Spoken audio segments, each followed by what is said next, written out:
last 2 years that Bethesda Big Train have been brilliant in July. They have lost only 5 times in the 7th month of the year in 2024 and 2025 combined, but 3 of those losses have come to the team they face today, the Gaithersburg Giants. Hello, good evening, and welcome to Criswell Automotive Field in Gaithersburg, Maryland. Alongside Eliav Brooks Rubin, I'm Jackson Corcoran. Gibson Hurt is our producer-engineer. Big game as we approach the end of the season. The Big Train trying to finish a game for the first time in 3 after back-to-back suspensions, Eliav. Yeah, twice in a row, the Big Train were suspended in the 3rd inning of a home game. Both times they had the lead. Now, so their last registered game came against the Giants at home on Tuesday. That was a 2-1 loss. So looking to put back-to-back games against the Giants in the calendar and maybe get a better result in this one.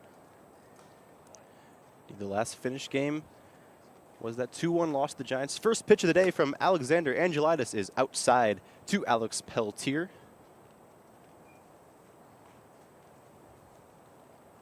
The center fielder back in a leadoff spot as he has been for most of the last 2 months. That pitch slips out of the hands of the Gaithersburg hurler and to the backstop. Yeah, a little light sprinkle here at Criswell Automotive in Gaithersburg, and I think that may have gotten to the hand of Angelides. It just flew out of his hand, hit above the first pole about 10 feet up in the air. Angelides, the right-hander, comes set at the belt, delivers a hook into the zone for strike 1. The sophomore from Frederick, Maryland, has a 3-0 record with a 4.66 earned run average. 2-1, swung on and lined foul.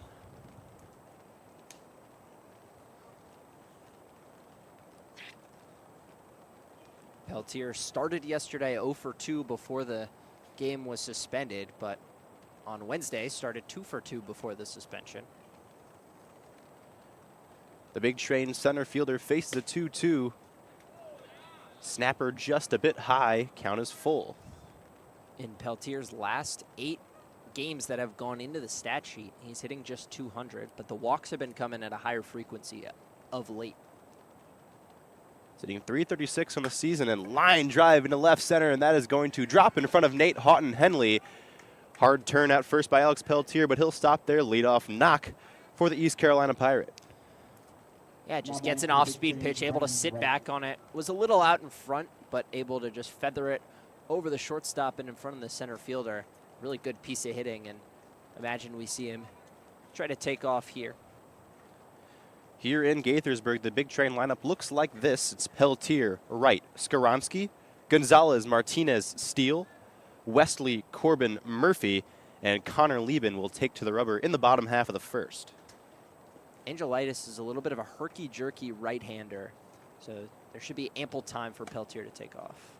First pitch to Brennan Wright is in there for a strike.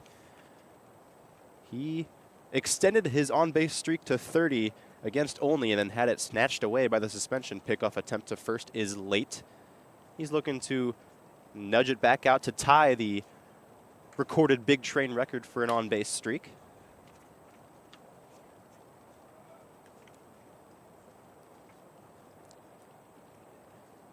Angelides keeping a close eye on Alex Peltier, who takes off. The throw down from Zach White. Hops, and it got him! Into the glove of Cade Hens, slaps down the tag, and just gets Alex Peltier. He's erased, 1 out in the top of the first.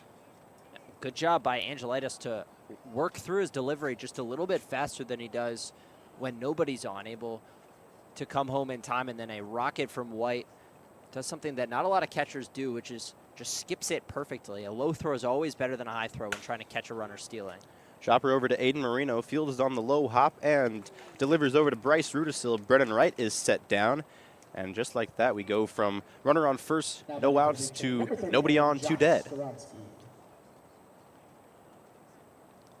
Yeah, well, that's the importance of having a catcher who can throw. Instead of Peltier being on second, he advances to third there. You've got a runner 90 feet away and 1 out, assuming Brennan Wright does the same thing. Now, this inning looks like it's got a chance to be a 1-2-3, although not in the usual format. Angelides delivers at the eyes of Josh Skaronski, the 3-hole hitter, serving as today's designated hitter. Big lefty DH thumps his bat on his shoulder, lifts it up, and takes a fastball low and inside.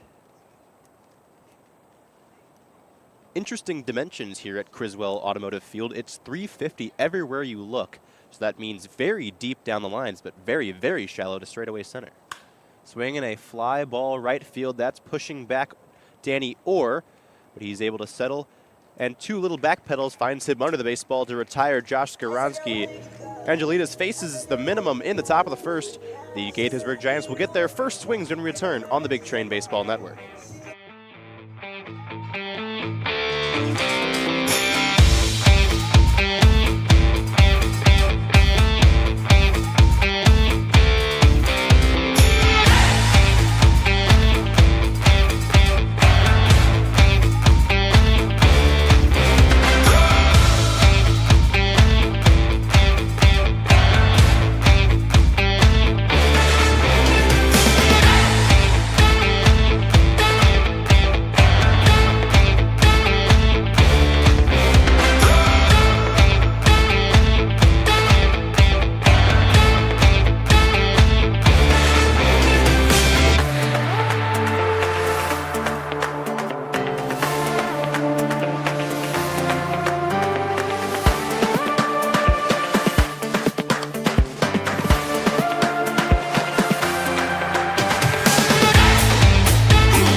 Connor Lehman, the scarlet-haired, smoke-slinging southpaw, takes to the mound for the Bethesda Big Train today, facing a red-hot Gaithersburg Giants lineup, including their leadoff hitter, Nate Houghton Henley. He has been absolutely fantastic in his last few games, Eliav.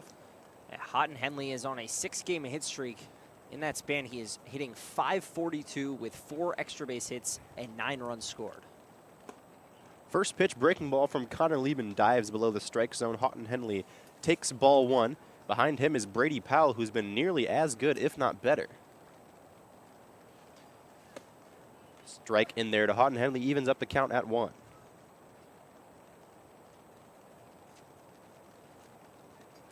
Lehman working from the full windup with nobody on to start this inning.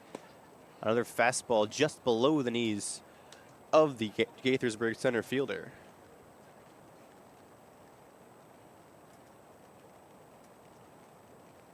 Lehman working with a bit of pace to start things off, spikes the fastball, 3-1. Well, Connor Lehman returns to the site of his worst outing of the year, all the way back on Game 4 of the regular season. And he starts it off by walking Nate Houghton Henley, another fastball low. If you take out that Gaithersburg outing, he has a 4.66 ERA over 19 1/3 innings, which in this league where the average ERA is 5.35 is really quite good. The problem is that single outing was 1 inning, 5 earned runs, 3 hits, and 3 walks allowed. Although it was his first of the year, he was still getting settled. Another fastball low. Lehman on the year, including that Gaithersburg outing, is 1-2 with a 6.64 ERA. Walked 21, struck out 12. Houghton Henley leans off first base, and the spinner drops in, strike 1 to Brady Powell.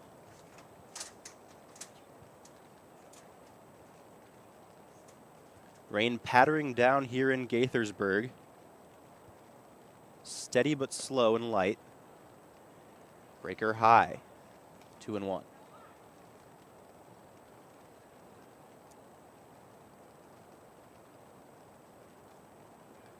Powell stands straight up and down in the batter's box, leaning forward like he can't wait to hit, strides in and takes another fastball low. Struggle for Lehman right now just to hit the strike zone. He's thrown 7 balls to just 2 strikes. When he's on, he's filling up the zone and getting soft contact with that 94-mile-per-hour fastball of his. When he's off, he's out and around and putting more guys on base than is good. But for a hard thrower, he's more of a barrel misser than a bat misser. He could get a ground ball right here, but Powell's plenty speedy. He swings and fouls it into the turf field that abuts Criswell Automotive Ballpark. Little soccer complex down below, and beyond the right field foul territory is Harriet Tubman Elementary. Payoff from Lehman. Swing and another high foul ball. Powell is late on back-to-back fastballs.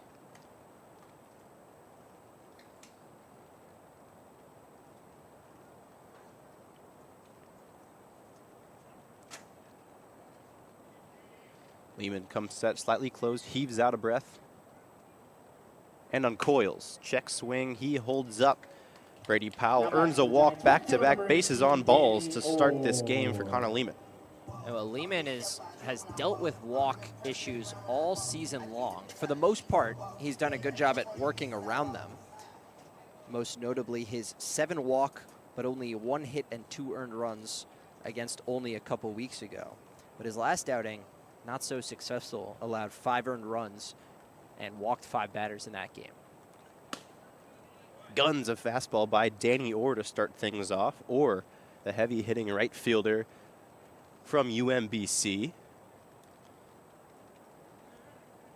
Cocks the bat back out towards Connor Lehman, twists it around and swings through another heater. Danny Orr cooling off just a little bit. He's 0 for 5 in his last 2 games. That comes on the heels of a 5-game hit streak. However, he has walked twice and been hit by 2 pitches in those last 2 games. The righty is prone to the strikeout, and he foul tips it into the mitt of Dylan Murphy here. Good morning, good afternoon, and good night, says Connor Lehman, a big K. Yeah, Lehman not messing around at all. I mean, fastball low, right by him, fastball right by him, and decides, hey, what the heck? I threw 2 by him. Let me throw a third. And if you're not going to make an adjustment as a hitter, Lehman doing the right thing and just going back to the stuff that works. Here is Bryce Rudisil, another fastball right at the knees of the first baseman who had the biggest swing of the day the last time these two teams squared off. Hit an 8th inning home run to give the Gaithersburg Giants a 1-0 lead.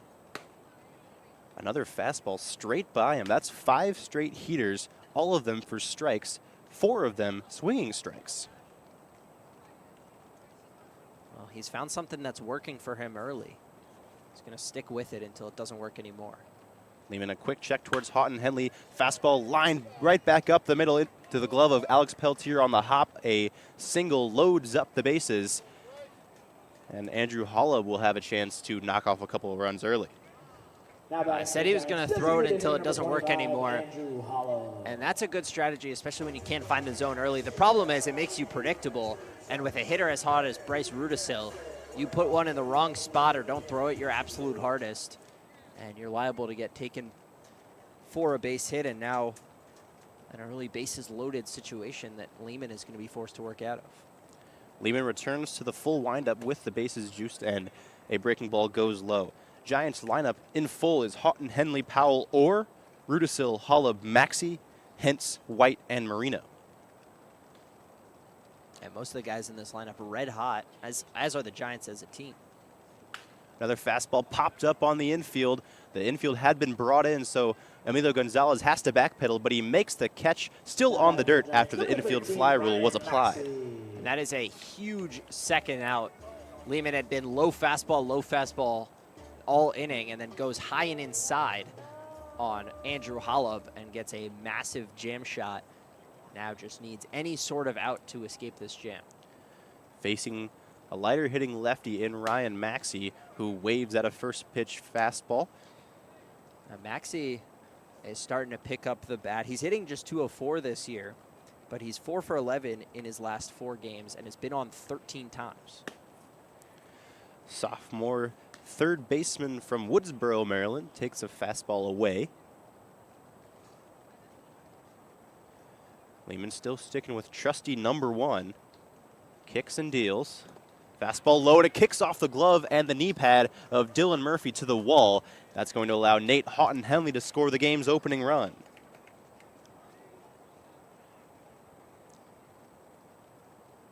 That time went back to the fastball. It just slipped out of his hand, bounced well in front of Dylan Murphy. And right on the verge, after getting that huge second out, we've seen this happen a number of times with the Big Train this season. They'll get a big second out and then just waste it with a wild pitch and allow a run to score anyways. Lehman glares home, and that fastball goes high. He shakes his head, unhappy with that location. Maxie's now ahead 3-1.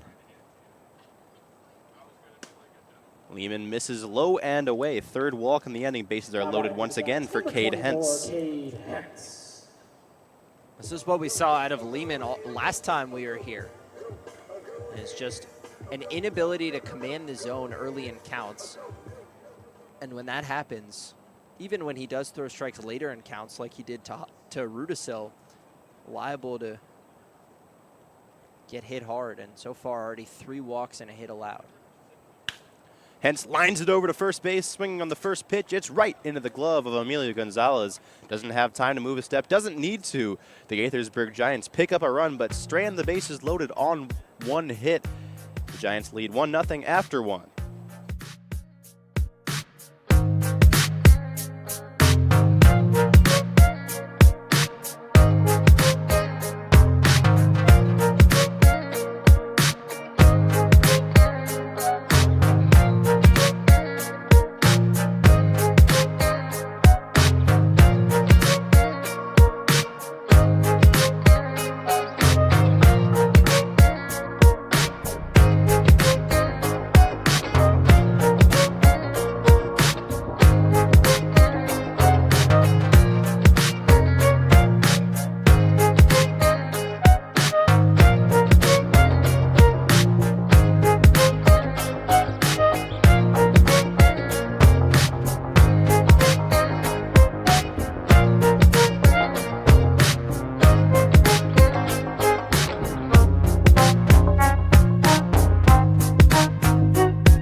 Gaithersburg Giants are clad in powder blue uniforms with navy accenting on the sleeves, and Giants in a bold font curved across the front. The Bethesda Big Train are in black uniforms with white lettering spelling out Bethesda. They're wearing gray pants, and as is customary, to a man, those pants are pulled up to the knees with black socks showing. Emilio Gonzalez swings and misses at an off-speed offering from Alex Angelides to start this top of the second.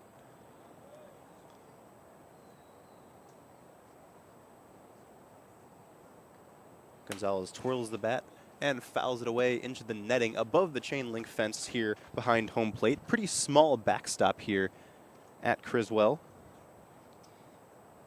Emilio Gonzalez working on a 6-game hit streak. It's his second longest of the year. He takes a ball low here. Another tight slider. Gonzalez spreads the feet out with 2 strikes. Angelides comes home, breaking ball way up and outside.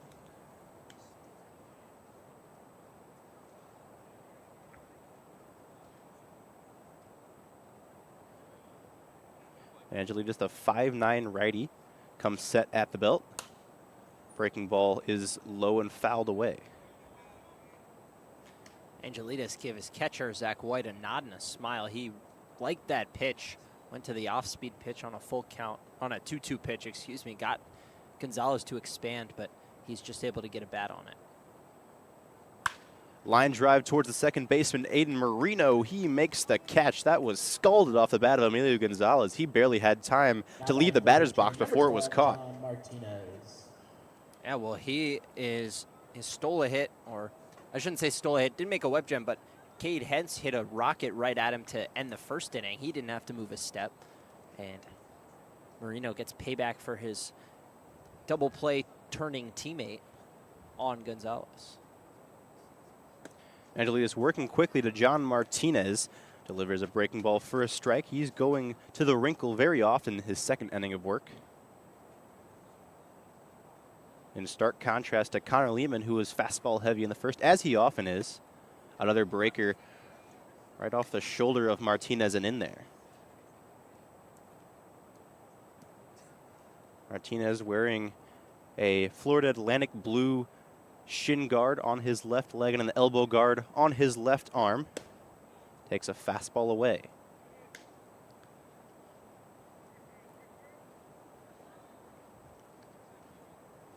Martinez's helmet features one of the wraparound face guards.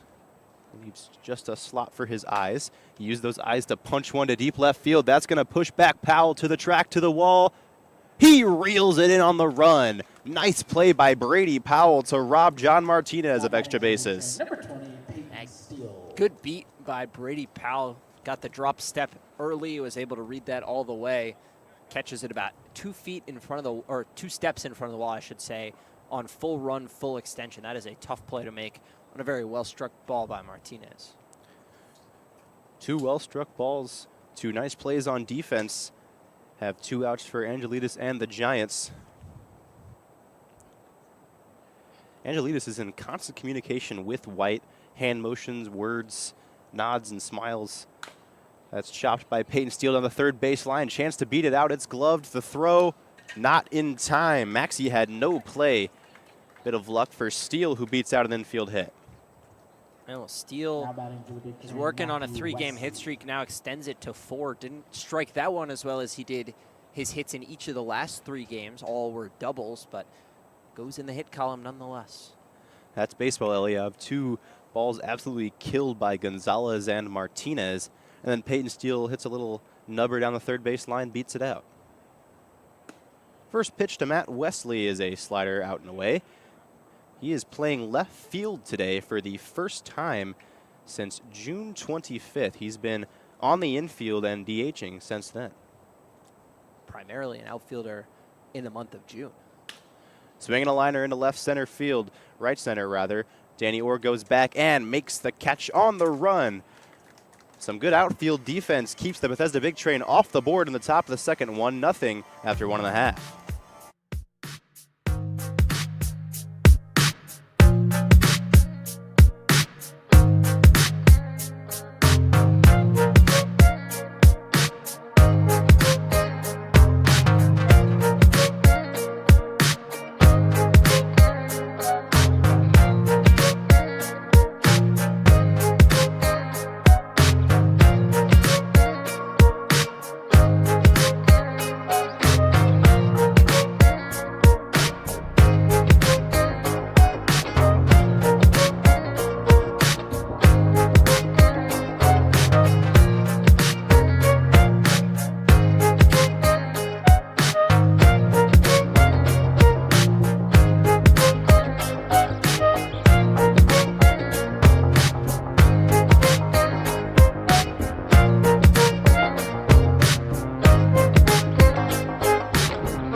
Connor Lehman will look to settle into this ballgame after allowing a run. In the first inning, he's backed up by a defense that looks like this. He's throwing to Dylan Murphy behind the plate.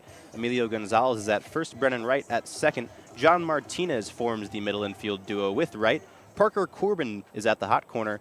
And in the outfield from left to right, it's Matt Wesley, Alex Peltier, and Peyton Steele. Okay, you mentioned Wesley getting his first start in the outfield in about a month. Parker Corbin playing third in place of Logan Panette. First pitch to Zach White is high. The Gaithersburg catcher, who has already thrown out a runner in today's game, that was Alex Peltier in the first. Fastball at the letters, called a strike.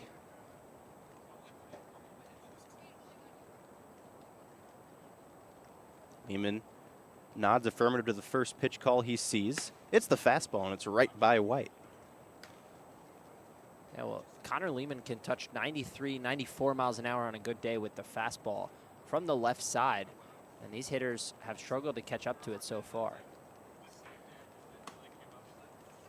Nothing to catch up to there. That is eye high to White.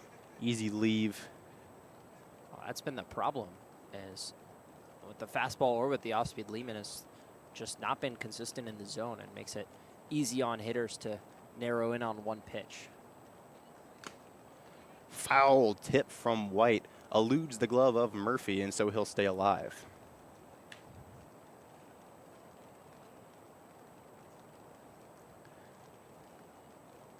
A gray pate of skies above us, with rain still coming steadily but lightly down here in the bottom of the second.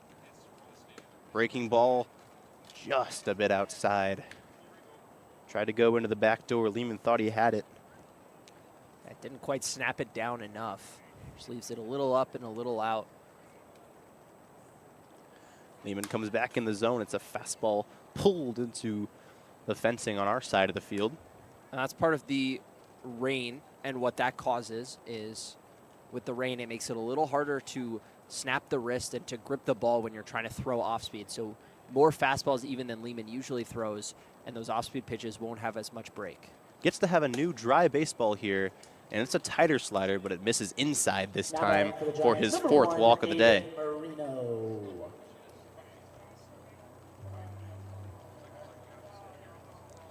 Aiden Marino, the light-hitting middle infielder, makes up for it with his prowess on the defensive end, but trying to get the goat of Connor Lehman here with his mate Zach White on first.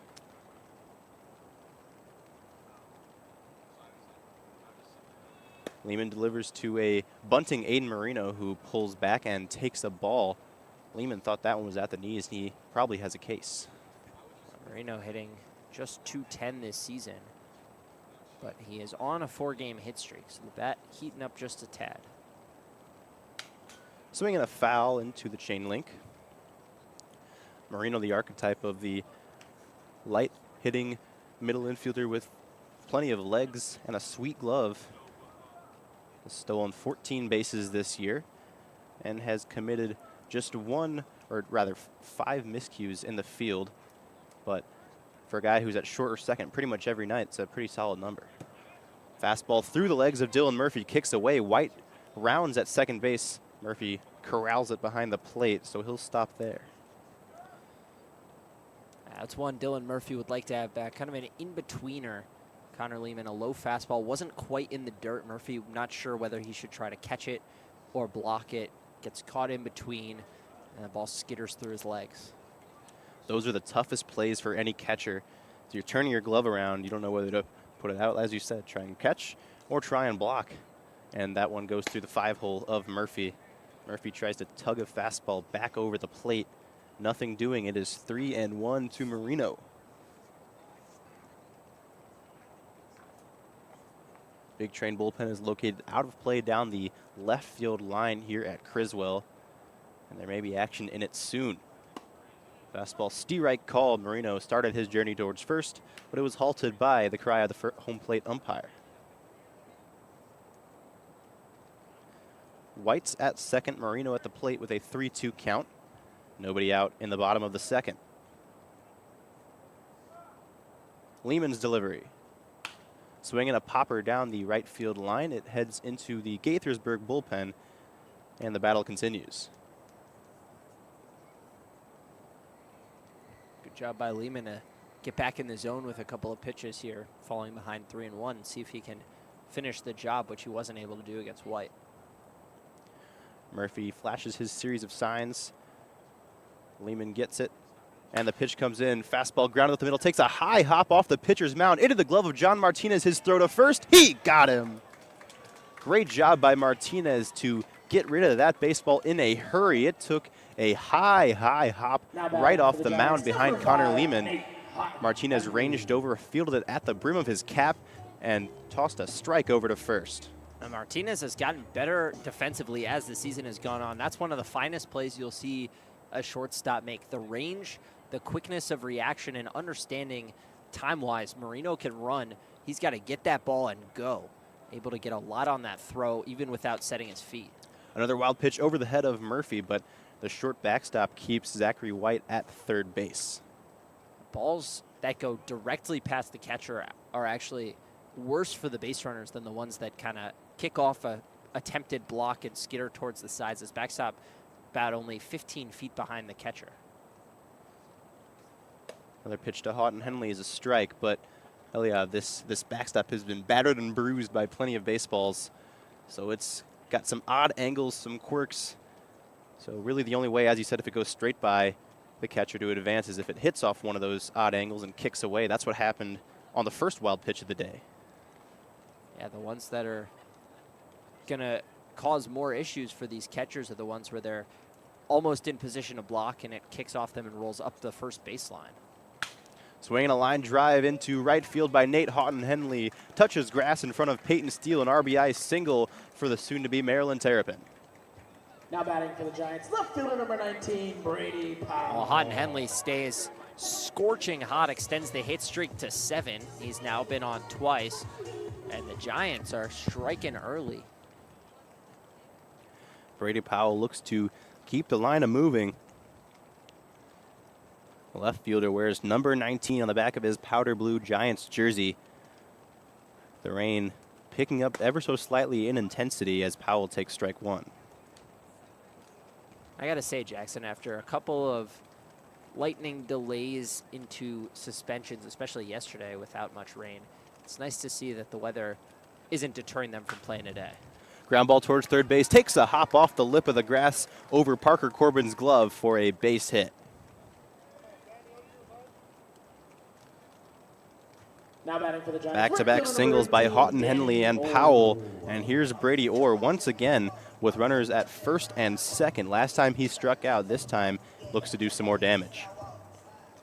It was the fastball 3 straight that got Danny Orr, so you know he's going to be geared up this time. And he's going to be early and often. If I'm Connor Lehman, I go first pitch, slider out of the zone, see if he can get a swing. Beat Danny Orr with a fastball 3 straight times last time, but hard to beat a hitter as good as Orr 4 straight. And indeed, he grounds it over to short, but Martinez shovels over to third, gets the lead runner. And that might be a very smart play by Martinez. He was ranging to his backhand side, would have been a very tough play to go to second, and then Wright would have had to make a perfect peg to first to complete the double play. Instead, make sure he gets the lead runner. Yeah, nearly was able to apply the tag on Houghton Henley, who just barely outran the ball. And Martinez instead makes the heady play. He's now responsible for 2 extremely nice plays, and the only reason Gaithersburg hasn't scored more than 1 run in this inning. Martinez has become the linchpin of this big train infield at shortstop. His bat has been up and down at times, but his defense, as you mentioned, has gotten better and better as the season has gone on. Ground ball towards Brennan Wright. Easy play, goes to a knee and tosses it to John Martinez. He has a part to play in all 3 outs this inning. Last one a bit easier than the other 2. 1 run crosses for the Gaithersburg Giants. They lead by 2 through 2 frames.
Corbin leading off in the top of the third. The Gaithersburg Giants have tacked on a lone run in both of the first 2 innings. And Angelides' first pitch to the ever-patient Parker Corbin is a ball.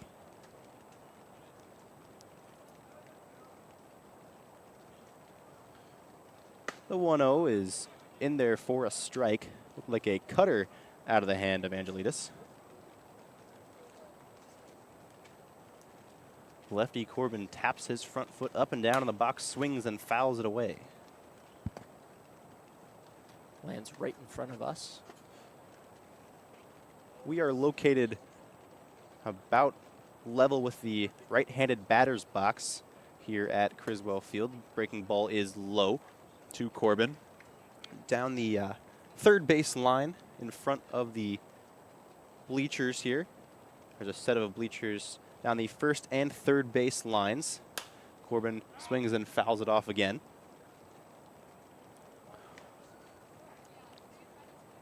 The 2 sets of bleachers closest to the concession stand behind home plate are decked out in bunting. Another 2-strike pitch, just a bit inside. Corbin hitting 170 for the year, but has a .406 on-base percentage on the strength of 26 bases on balls. He swings and pops that one up. It'll stay and play out towards shallow left field. Going out and making the grab is Cade Hentz. Corbin has back-to-back games with a hit after 7 straight hitless games. Starts this game off with a weak pop-up. Did a good job to work the count full, just not able to execute on the payoff pitch. There's a pretty large bug of unknown species or origin that's been terrorizing us. I can't say terrorizing. I don't think it's doing any harm, but it was just on Eliav's back. And our third broadcaster, Quincy Bell, came over and knocked it away whilst Eliav was giving his analysis. I believe it's called a lantern fly. That is correct. Spotted lantern fly. They're really common in Pittsburgh and in western Pennsylvania. I've seen a lot there every time I'm up there. Haven't seen as many here. They're a very invasive species. I do know that for a fact. It's a good thing that Quincy swatted it away. High fly ball off the bat of Dylan Murphy into center field. Nate Houghton Henley battles through the raindrops and makes the catch. Now batting for the big train, Alex Peltier. First time through the order, 2 hits for the big train. A line drive single by Alex Peltier and an infield hit by Peyton Steele. But other than that, Alex Angelides has been cruising. And especially impressive considering the last time he pitched was against the big train. That was almost 2 weeks ago, and that was his worst outing of the year by far. Peltier squared to bunt and then pulls it back. And that pulling back is confirmed by the first base umpire on appeal. Last time these two teams, or I guess not last time these two teams met because that was Tuesday, but the time before that, Angelides got the start. He went 4 1/3, allowed 6 hits, 3 walks, 5 earned runs, and only struck out 1. Delivers a fastball inside here to Peltier, but in that game, he had 3 pretty solid innings to start things off. Big Train got to him a bit in the 4th, scraped across 2 more, and then really got things going in the 5th.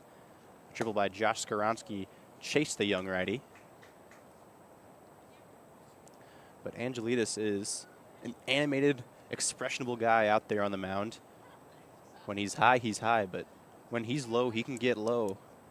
He can string a few hits together, but so far he's been rocking and rolling. Induces another foul ball from Peltier. Deceptively hard thrower. A lot of these Big Train hitters have been a little bit behind his fastball stuff, whether it is the 4-seam or the cutter. Peltier that time just rocketing a ball into the first base side dugout. A violent delivery lets him scratch a few more miles per hour out of his frame than it would suggest. Another fastball is high. Count now full to Peltier. Peltier has 27 whiffs on the season, 15 walks. Ground ball past third base coach Galvin Morris in foul territory. You mentioned the violent delivery. Usually the main concern that pitching coaches have with a violent delivery is it's hard to replicate, and so pitchers with violent deliveries tend to be wild. Angelides, though, 13 walks in 19 1/3 entering. That's pretty average for this league. He's done a good job locating today. A slider is grounded towards the third baseman. Maxey shovels it into his glove and throws high, dragging Bryce Rudisil off the bag. The quick feet of Alex Pelletier force an errant throw, and Pelletier's going to extend this inning via the E5. That'll go in the book as an E5.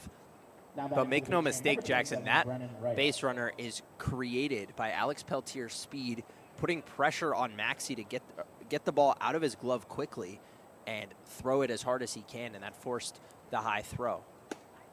Brennan Wright steps in and takes a ball, but that's something we've seen from Pelletier plenty of times, and the man at the plate, Brennan Wright, as well. Saw it yesterday in the first inning. Very similar play, chopped it over to the third, and Brennan Wright forced an error just by beating it out of the box.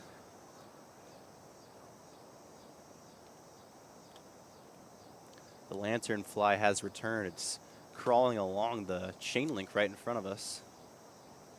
I'm impressed with your, what's the word for study of bugs? If I knew that, then that would really be impressive. Couldn't tell you off the top of my head. I wanted to say ornithology, but that's birds. Birds. That's birds. I might start with an O. The 2-0 to Brennan Wright, located well on the outside corner for a strike. Entomology. I guess that's at least the study of insects. Not sure the lanternfly is an insect, although it may be. Trying to count its legs. Looks like 6. No, we'll call it an insect. We'll call this entomology. 3-1 to Brennan Wright. Studies the baseball and drives it into the left center gap. Chased down by Nate Houghton-Henley. Heck of a play by the speedy center fielder. That looked ticketed for a double, but Houghton-Henley makes the grab and strands Alex Pelletier on first base. 2.5 complete, 2-0 Gaithersburg.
Connor Lehman still looking to work his way into this game.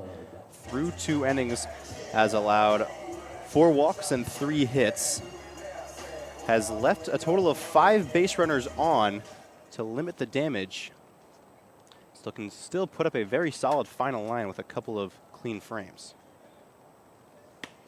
First pitch breaking ball and a good one. Strike to Andrew Holub.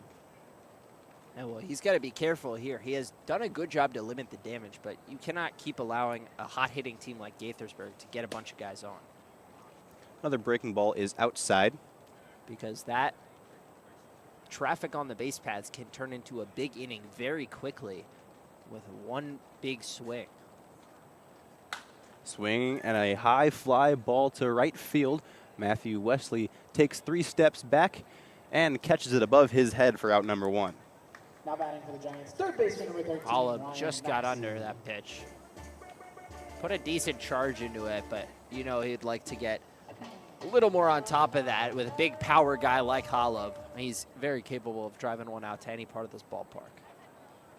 Now Ryan Maxey took a walk in the first and the first run of the game, scored on a wild pitch while he was standing in the box.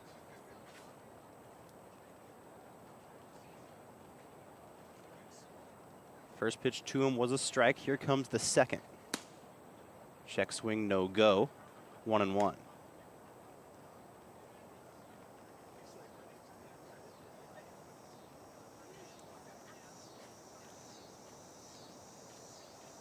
Another breaker strike called. Lehman in this inning has a bit better feel for the slider than he had in the first two. I'll tell you what, Jackson, this rain has let up just a little bit. Could be one of the reasons why. Fastball shatters the bat of Maxey, and it's a soft ground ball to Brennan Wright. His sidearm throw hits the glove of Emilio Gonzalez before Ryan Maxey hits first, 2 down. That's what Connor Lehman does best. Just fastball challenging Maxey on the inside part of the plate. Gets a jam shot and just snaps the bat right in half. When he's at his best, it's not when he's striking out hitters or overpowering them, although it's always nice when he can do that. But it's when he's getting soft contact, when he's not afraid to challenge hitters in the zone with all of his pitches, and that's what he's done in this third inning. Another Lehman breaking ball is high and away to Cade Hentz, but I agree with you, Eliav. The shape of Lehman's fastball doesn't necessarily lend itself to strikeouts. It lends itself to a lot of broken bats, really.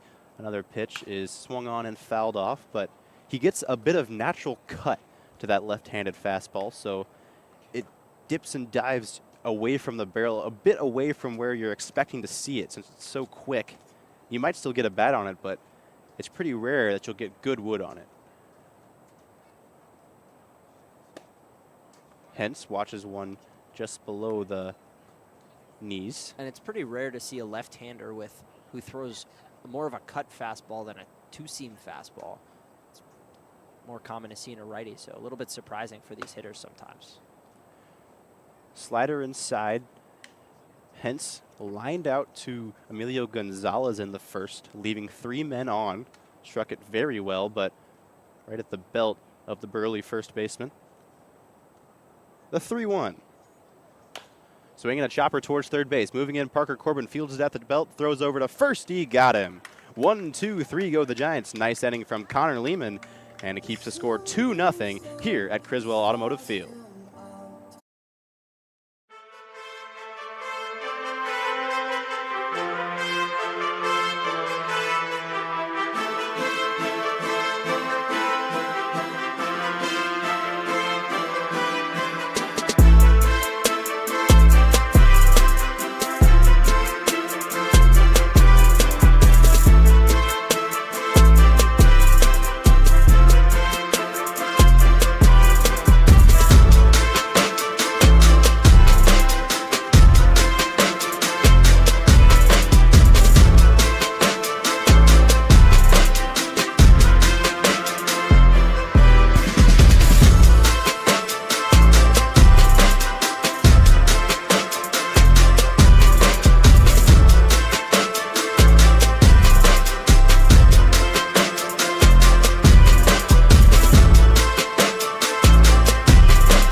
Alex Angelidis has shut down the big train so far.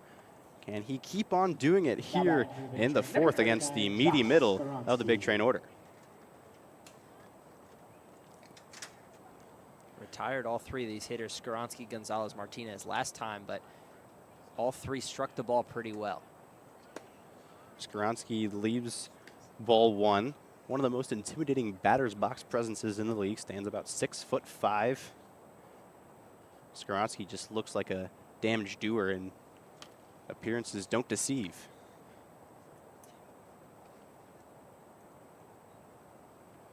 On the season, Skowronski hitting .344 with a 1.036 OPS. Pretty incredible numbers. In fact, they lead the league. He has been red hot as of late. He's on a 5-game hit streak and hits in 14 of his last 16. Angelidis pitched around him for 3 straight and then delivers a strike in there. Skaronski taking all the way. Angelidis, 51 pitches now, just 28 of them strikes. That one is a ball, but it's his first walk.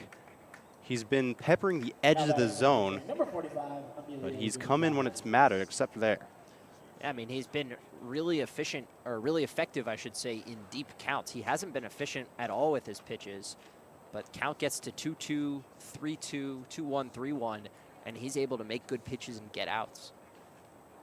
Brings up Emilio Gonzalez with a runner on first base. He swings at the first pitch and fouls it away.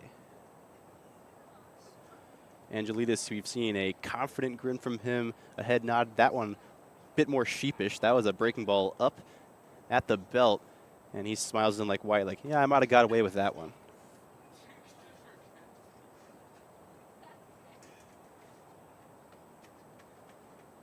Delivers a breaking ball in the dirt. Nice block by White. Keeps Skaronski pegged to first.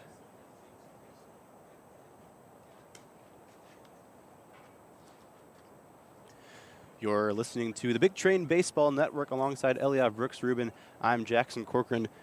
Gibson Hurt is huddled under an umbrella with the scoreboard here as a single into center field moves Josh Skaronski over to second. Emilio Gonzalez makes it 2 in a row to start the 4th. And you can see, like I mentioned, Skaronski, Gonzalez, Martinez were all retired the first time through, but Skaronski hit one about 3 steps short of the wall in right, and then Gonzalez smoked one right at the second baseman, Marino. This time, Angelidis was a little more careful with Skaronski, walked him, and then Gonzalez hits one just as hard as the last time, but finds dirt, and just like that, the Big Train have the tying run on base. Sun peeking through the clouds here at Criswell Automotive Field. This rain has slackened. First pitch to Martinez, he showed bunt, pulled it back, and took a ball. The rain more or less stopped to make it a little easier to throw off-speed pitches. There is an off-speed pitch from Angelidis, but it's a very good bunt by John Martinez, and he's going to make first base.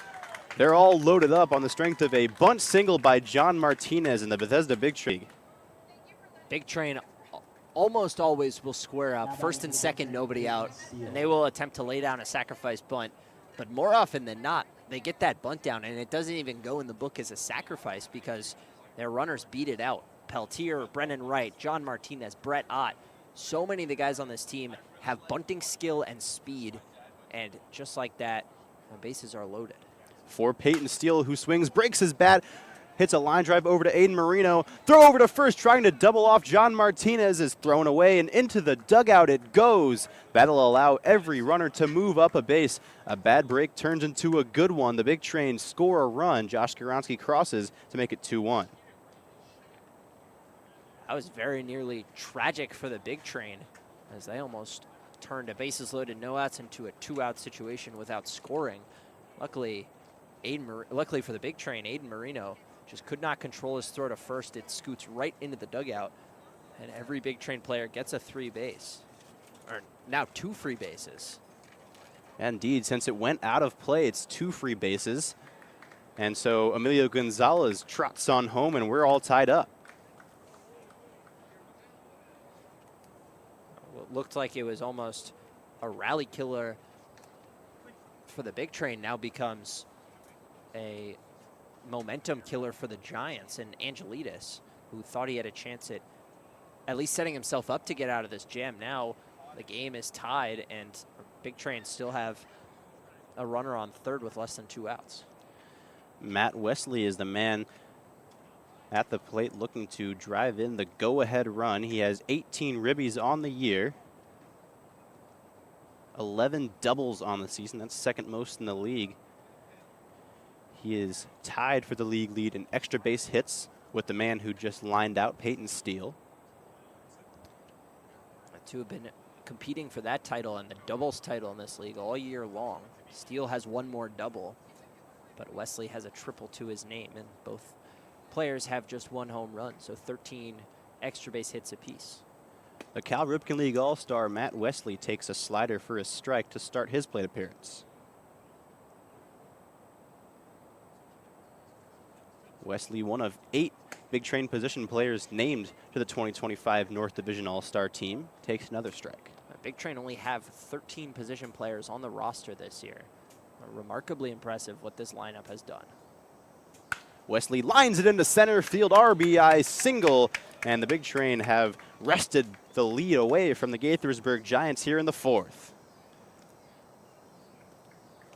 Well, Angelides has gone to that high and tight slider a bunch of times through this order now, and Matthew Wesley picks it up out of the hands, sits back, and just drives it right back where it came from. Just like that. I mean, you talk about the emotions of Angelides. He loads the bases with nobody out for an emotional pitcher, gets frustrated, is able to get a broken bat line out, nearly had a double play, feels like he should get 2 there, set himself up to get out of the inning. Instead, 2 runs score on a play that wasn't his fault. Now he's just a little bit shaken up. Zachary White goes out to talk to him and just settle down his pitcher. And that's a good move by White there, because as soon as he stepped out from behind the plate, Angelides said, no, stay there. I want to just throw. But White just kept on moving out towards the mound. He has to know that his pitcher needs a chat right then and there, even if he thinks he doesn't. And the first pitch he throws to Parker Corbin is a beauty for strike 1. Angelides shakes his first sign off and likes the second. It's a breaking ball low, locked in the dirt by White. Parker Corbin in the left-handed batter's box with Matt Wesley at first. Takes one at the Under Armour logo on his black socks for a ball.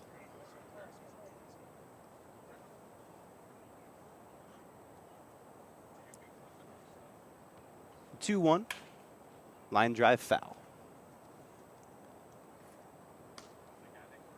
Corbin, with a hit, would have his first 3+ game hit streak since all the way back on June 8th to 12th, which was a 4-game stretch. It's just been a struggle for him with the bat, but he would love to get things going in the playoffs.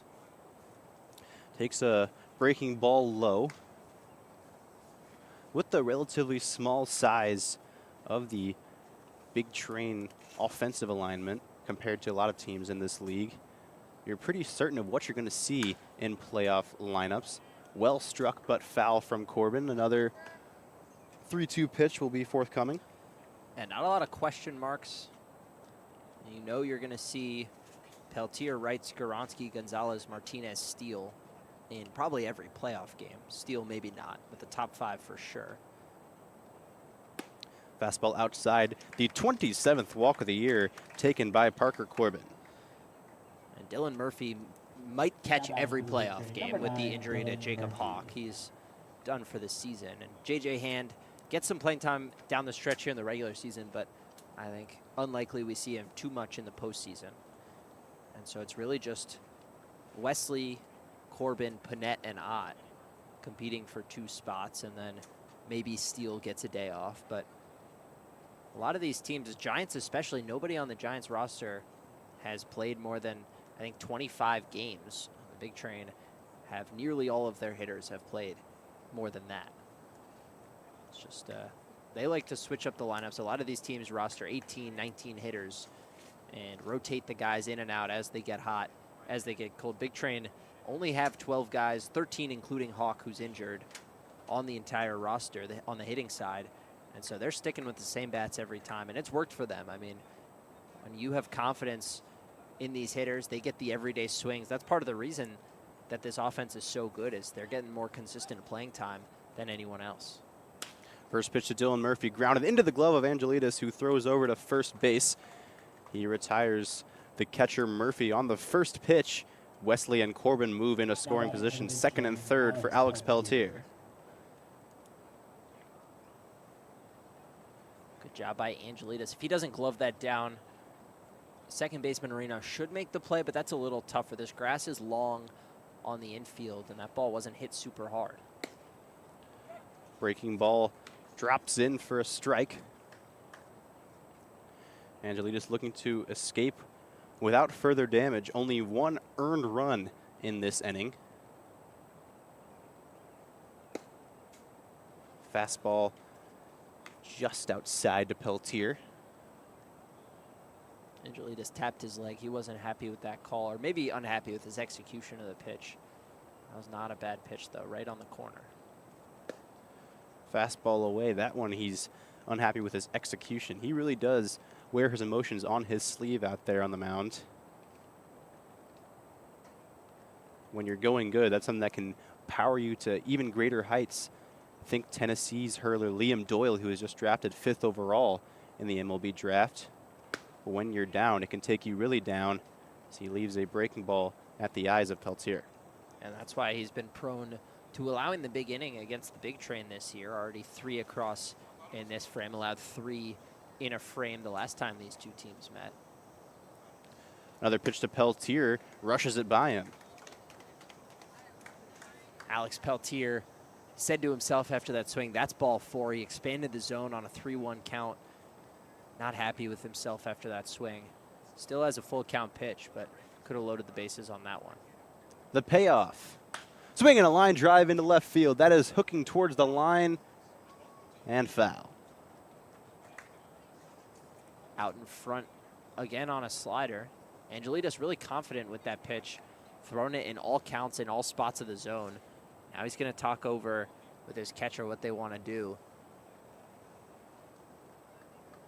Peltier was sitting on it and was able to hook it, but see if they go back to it, maybe low in the zone, or if they try to go upstairs fastball, which has been a pitch Peltier struggled with this season.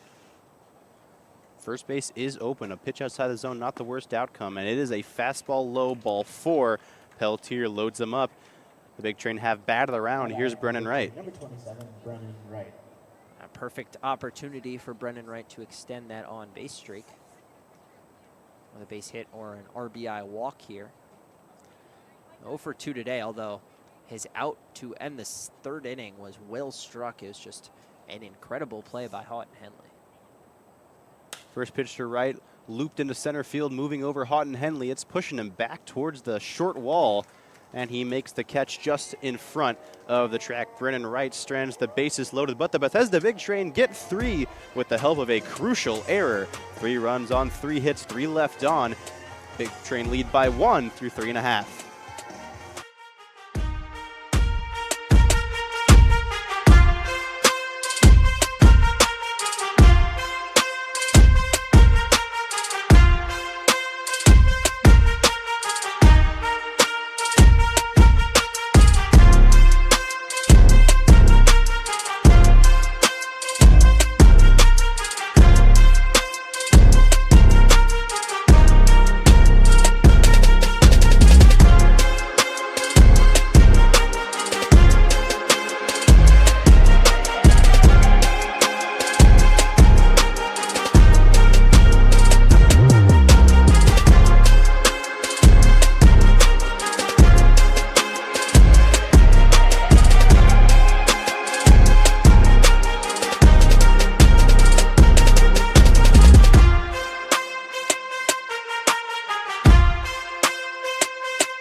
Connor Lehman has departed the mound, and Princeton righty James Beasley will take his place. He has made one outing on the year, and it was a very, very sharp one on July 10th against Southern Maryland. He went 2 innings, allowed no hits, walked 2, and struck out 3. Looked very, very good in that game. And now we'll face 8, 9, and 1 in the Gaithersburg order. You go from hard-throwing lefty to hard-throwing righty. Basically, stand at 6'7". Doesn't throw as hard as Connor Lehman does, but the imposing figure gets good extension. Challenges hitters. Breeze and a fastball to White is popped up into left field. On the jaunt is Matt Wesley. He comes in and closes the leather on it for out number 1 on pitch number 1. Now batting for the Giants, number 1, Aiden Marino.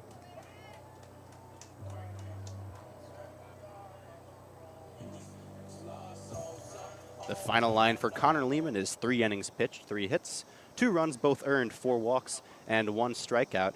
But despite his struggles with command, he kept the big train in the game, and that is all you can ask from your starter. Departs with the lead. First pitch from Beasley to Aiden Marino is a ball high. Now, one of his shorter outings of the year, but does a good job, doesn't allow that big frame that has cost him a couple times this season, and more importantly, big train are winning when he leaves. Swinging a foul ball by Marino catches our home plate umpire in the chest protector. He's a little shaken up. He'll take a walk and clear the cobwebs.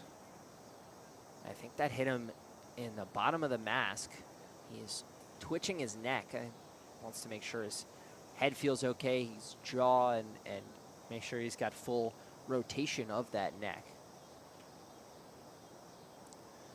Dylan Murphy, as you're supposed to do, immediately hopped up and went to talk to his pitcher. Make sure there's not a slightest inkling that he'll try and get back to play before the umpire is fully recovered. Umpire in a quick conference with one of his co-workers and the Giants trainer. But gets the face mask back on to applause from the audience. Tapped the face mask, talked to Dylan Murphy, said, "Yup, it got me here," and Dylan Murphy smiled back. He might have said, "Yup, it's got me there a few times too over the years." Catchers and umpires have a lot of things in common, including they are both tough and take a beating back there. Beasley, that is an excellent slider for a strike to Marino. 1-2 is the count on the Gaithersburg second baseman.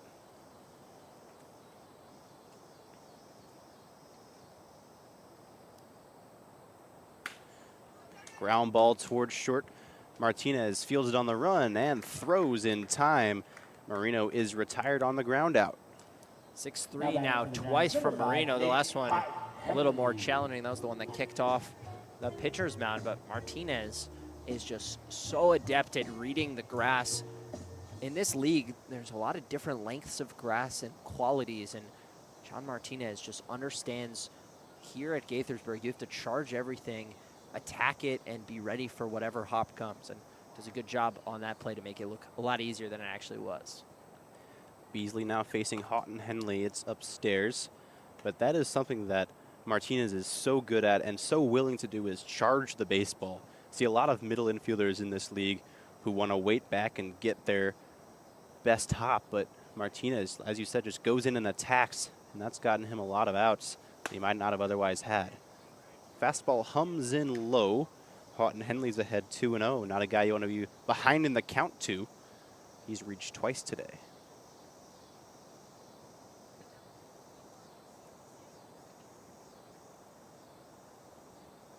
The 2-0. It's a ball outside. It might not be suggested by their moniker, but Gaithersburg has been helped out by the little guys over their recent 7-game winning streak. Guys like Houghton Henley and Owen Singer, who have yet to play a college game, have been brilliant.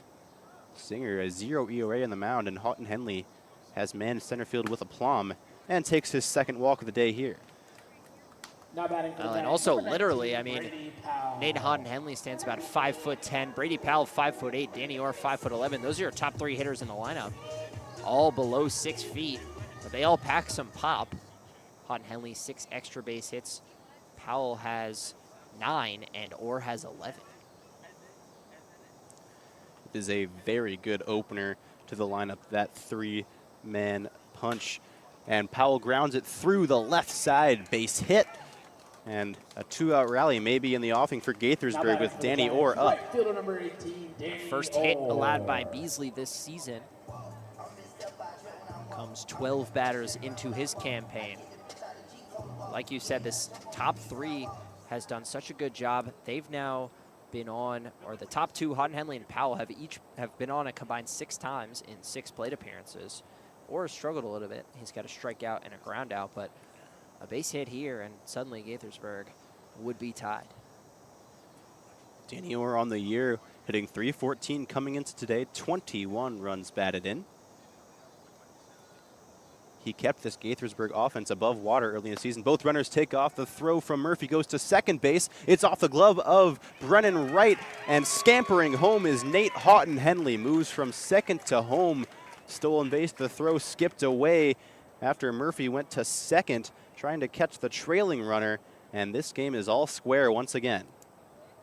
Dylan Murphy just didn't get his full arm into that throw. Short hopped it to Brennan Wright, who I think was a little confused that the throw came in at all. And the ball just skipped under his glove, and Houghton Henley with speed and awareness to come home and tie it.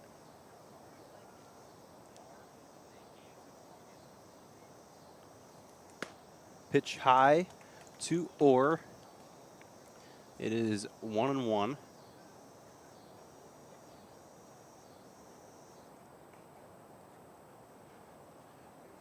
Beasley set at the belt. Checks on the runner at second, Brady Powell. And uncorks a breaking ball. It's a strike. That one looked a little high. Danny Orr gives a little tilt to the head.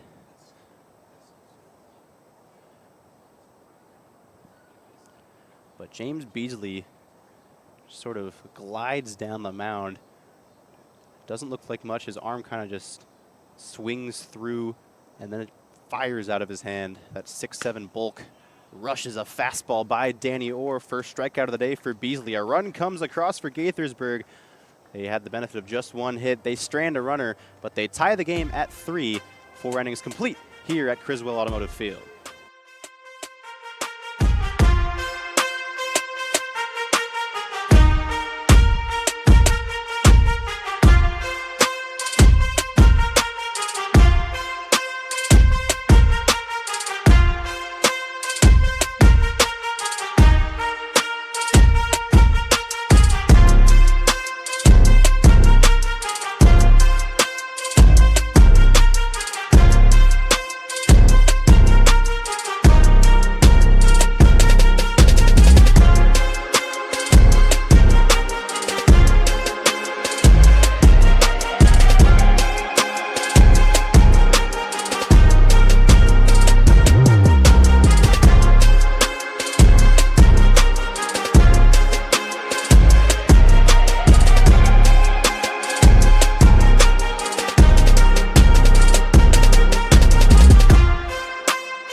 Alex Angelidis had 3 very good innings.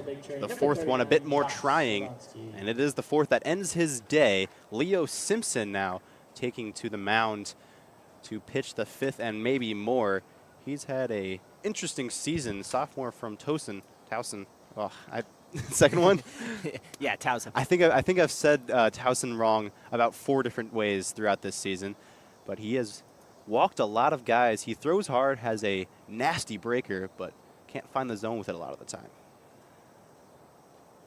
First pitch to Josh Skoronski is a ball.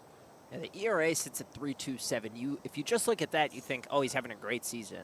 However, he has allowed 7 of his 11 runs have been unearned. The whip is over 2.5, and he's walked 15 in 11 innings. Swinging a liner into right center, moving over is Orr, and it gets past him and hops to the wall. Josh Skoronski moving towards second base. He will turn around and head for third. The throw there, it's going to be late. Josh Skoronski, the first man in the Cal Ripken League to pick up 3 triples. And Josh Skoronski, give him 12 extra base hits now. He's got 5 doubles, 3 triples, and 4 home runs.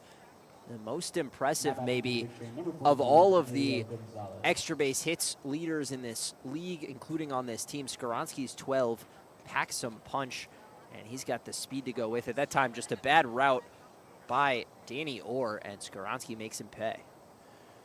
Emilio Gonzalez looking to hand the lead back to the big train. The infield brought in, and that's fouled away. Josh Skoronski against the Gaithersburg Giants is 7 for 16 with 4 extra base hits, including all 3 of his triples. Now that's a stat right there. 3 triples against a 1 team. Josh Skoronski knows how to get it done against Gaithersburg. I got to think it's a case of takes one to know one. 6'5", bound to beat up on the Giants. Yep. If Skoronski wasn't a 2-time member of the Big Train, I mean, he fits right in on the Giants, at least with the moniker, not with the actual size of the players. It's one of the smallest teams in the league height-wise, but Simpson kicks and fires. There is that very good breaker. Dips and dives below the bat of Emilio Gonzalez. It's just so sharp, and you can see it spinning even from the broadcast booth.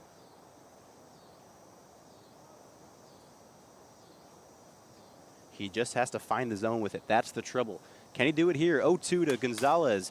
Fastball fouled back and nearly hits our lantern fly, still hanging on to the fencing here.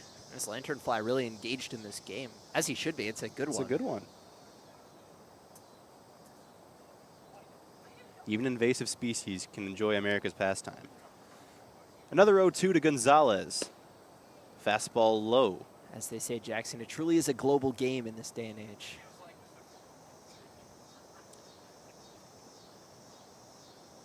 Gonzalez, his back cleat touches the back line of the lefty batter's box. And he swings and misses at a breaking ball from Simpson. Huge strikeout with a man on third and nobody out.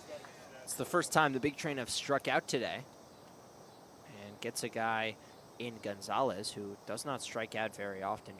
That was just his 14th all season in 28 games played. For a slugger like Gonzalez, it's hard to get him to whiff, but Simpson gets a first big one there. Breaking ball again. He has good feel for it today. He is snapping it off in and just below the zone. Ideal spots for a pitch with that shape.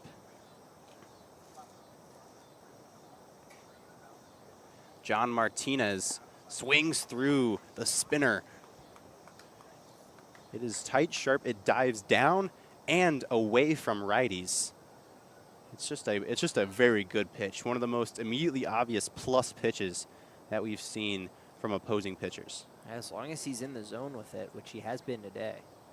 Goes with it again and gets Martinez to whiff. Back-to-back Ks of Gonzalez and Martinez. Big-time pitching from Simpson. It reminds me of James Gladden's slider.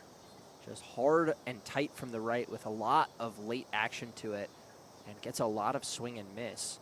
The only question is, will he locate it? And so far today, he has. That one not located, bounces away from the catcher White, and running home to score the go-ahead is Josh Skoronski. About 6 brilliant pitches in a row from Leo Simpson, but one mistake in the dirt. It skids away from White, and the Big Train lead. Josh Skaronski showing the speed again. Round second hits a triple, and then after back-to-back big strike, that ball didn't get all that far away, just about 12 feet off to the left of White. But as I mentioned before, the ones that hit off the catcher and deflect up the line are going to be tough. Peyton Steele takes the strike here on the fastball. First heater we've seen in a minute from Simpson.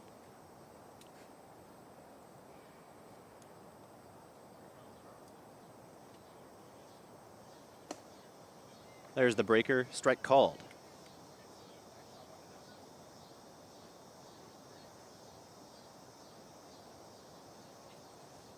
Simpson working quickly. Leaves out once, twice, and throws the breaker. It's fouled through the legs of Steele. It's pretty hard to do. Hit it between your own legs. But Simpson just makes a really good pitch. Steele, all he can do is get a piece on the top outside part of the ball, which is how he's able to do that. Steele holds the bat down on the knob, waggles it over his shoulder, and the fastball goes all the way to the backstop, touching nothing on the way above the head of the umpire.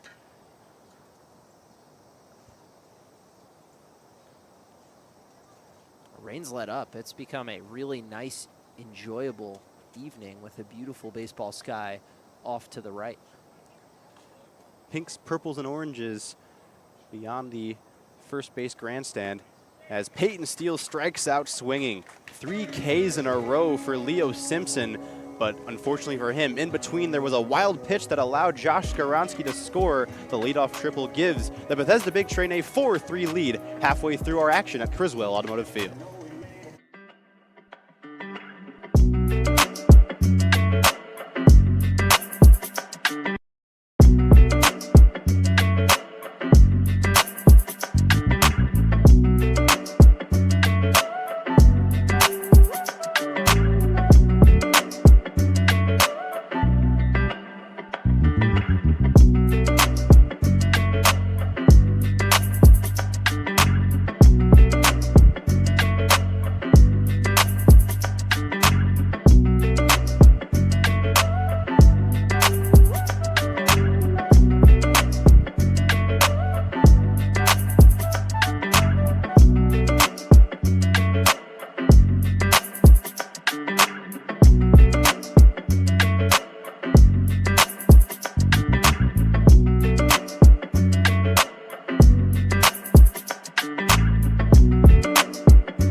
Rain, suspensions, postponements, cancellations. Our talk of magic numbers and clinching has been all over the place, but by our calculations conducted over the last few inning breaks, a win today for the Bethesda Big Train with the schedule that is currently in place will clinch them the North Division title. That would get them a bye all the way to the semifinals. We're looking at a bye in the first round. They get a day off, much needed day off, and would be able to reset their pitching rotation. First pitch from Beasley to Rudisil is a ball. The second, it's in the zone, fouled off. The Bethesda Big Train are also 3 games up on the Alexandria Aces in the battle for best overall record. The Aces are winning 3-1 over the Metro South County Braves at this moment. Beasley's breaking ball spins up and away. He just had that one slip out of his grip. And the Aces have made things interesting lately, winning their last 5, but if they're able to somehow catch the big train and wrest away home field advantage in the potential championship game, that would be big. Swing and a miss by Rudisil, 2 strikes on him. That would be especially big for the big train, who have been dynamite at Shirley Povich Field, 18-4 in the friendly confines. That includes quote-unquote road games that were played at Shirley Povich. Away from their home field, they are just 5-4. That includes a loss at Alexandria. Because of all these reschedulings and the benefit of having a field like Povich, the big train have played way more home games than aways. Pitch, swing and a foul. It's a stadium built mostly for the purpose of hosting Bethesda Big Train games. Not all fields in this league are like that, and not all fields in this league have a tarp, which Povich does, so that lends itself to a lot more availability and a lot more field health. Payoff. Just below. Got a chorus of attaboys from the big train dugout, but the home plate umpire calls it a ball, and Rudisil takes first on a leadoff walk. A very good pitch, fastball at the knees. Dylan Murphy just not able to keep it, either keep it in the zone or pull it up into the zone. Unsure whether that was in the zone or not, but a very close pitch and certainly a good pitch to make. Andrew Holub, the Iowa Hawkeye, steps on in, takes a strike. Looked like a very similar spot to that last pitch to Rudisil. Holub knocks some dirt off his Hawkeye yellow cleats. Waves the bat out towards Beasley. And watches as Beasley offers a half-hearted pickoff attempt towards first. That is what they call a C move. C- at best. Barely a passing grade. Good secondary by Rudisil there. Wasn't much deterred by the pickoff.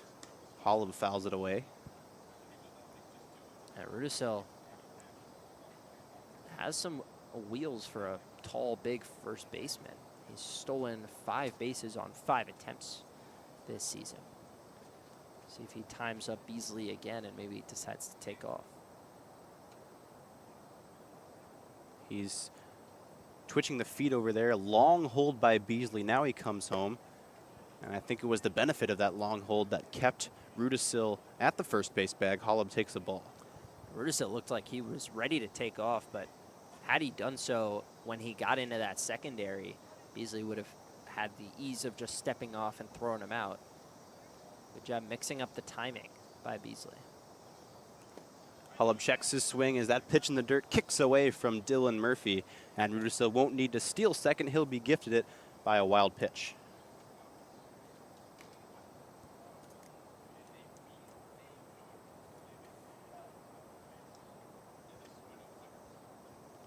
Holub stretches, wiggles, shimmies, waggles the bat.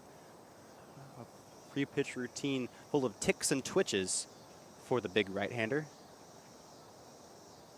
Rudisil active now out at second. Beasley stares him down and then delivers a fastball outside.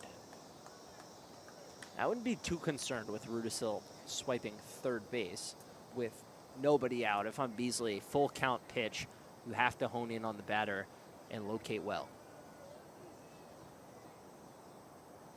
Beasley peers down at his cleats. Now takes a look towards home. Rudisil bluffs the move towards third. And that's ball 4 from Beasley. Back-to-back walks. Runners on first and second for Maxey. Beasley just lost Holub ahead 1-2 on just 3 uncompetitive pitches in a row. Now he's got to fight back. This has been a back-and-forth game so far. Beasley has got to bear down here in the bottom of the 5th with the corners on the cut. Bunt defense for the big train. Gonzalez and Corbin ready for Maxey to square from the left side. He won't oblige. He'll take a strike.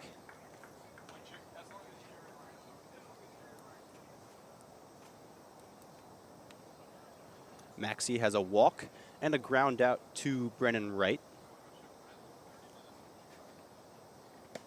Swing and a miss.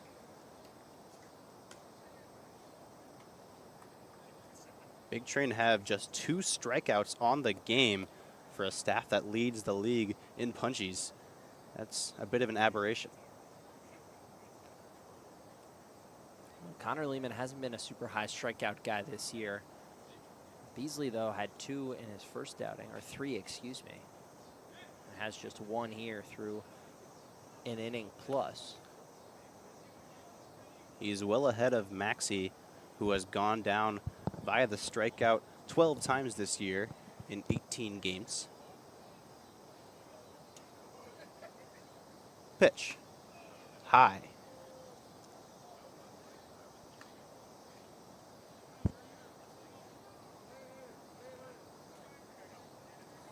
Dylan Murphy offers some encouragement to his pitcher. You're way ahead. You're way ahead. That he is. It's 1-2. Pitch to Maxey. Beasley wheels and deals. Fouled straight back. Bottom of the lineup has struggled today so far. You look at outside of the top 4, Holub, Maxey, Hentz, White, Marino. They are a combined 0 for 8, and they've walked 3 times. With nobody outs, Beasley's got to bear down on the weaker part of the batting order. Tried to go into the back door, but misses a little outside. Couldn't finish the breaker.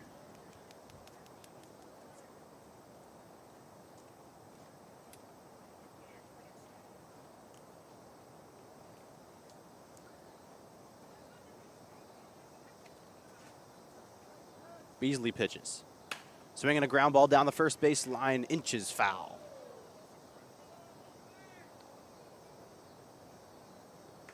Nearly snuck one inside the first base bag. Gonzalez, though, was quick off his spot. If that stays fair, he probably is able to cut that down. If that ball doesn't take a turn to the right, this inning takes a turn for the worse. Certainly extra bases for Maxey, who can move. At least 1, probably 2-run score. As it is, Maxey has to step in again. He fouls it off again. This at-bat's getting long. That was pitch number 7 of the at-bat. Maxey doing a good job to fight after falling behind 0-2. Beasley trying to keep a grasp on his team's 1-run lead. Checks the runner. Leg lift the pitch. Another foul ball by Maxey. Again, Ryan Maxey is getting a lot of high fastballs here, and he's just able to get the bat up to it. Problem is, for Beasley, if he's elevates any higher, and it'll be out of the zone, and he risks running a count full, and if he leaves it any lower, Maxey has got a very good chance of getting a barrel on it. The sky has darkened, the lights are on. The grass is glistening with our recent rain. The pitch. Inside, and it clipped Ryan Maxey. He takes first base here in the bottom of the 5th. Number 24, Cade Hentz. That is a big league at-bat from Ryan Maxey. Fouling off pitches, taking close pitches to work the count to 2-2, and then turns away, but doesn't really turn away. And he's able to get clipped right in the elbow guard. No pain, but a lot of gain. We're loaded up, and Beasley will get a breather as Coach Lopez comes out to chat. He'll be joined by Murphy, and he'll go to the bullpen. James Beasley loads him up in the 5th and is removed. Next Bethesda Big Train pitcher will have a tall task in front of him, trying to hold on to a run lead. You're listening to the Big Train Baseball Network.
Tyler Brushear enters this game.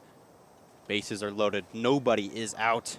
And it's just a one-run lead. Brushear has a Herculean task in front of him. But he's facing 7, 8, and 9 in this Gaithersburg order. First one he faces is Cade Hentz. It's righty on righty, and the first pitch from Brushear is a fastball upstairs.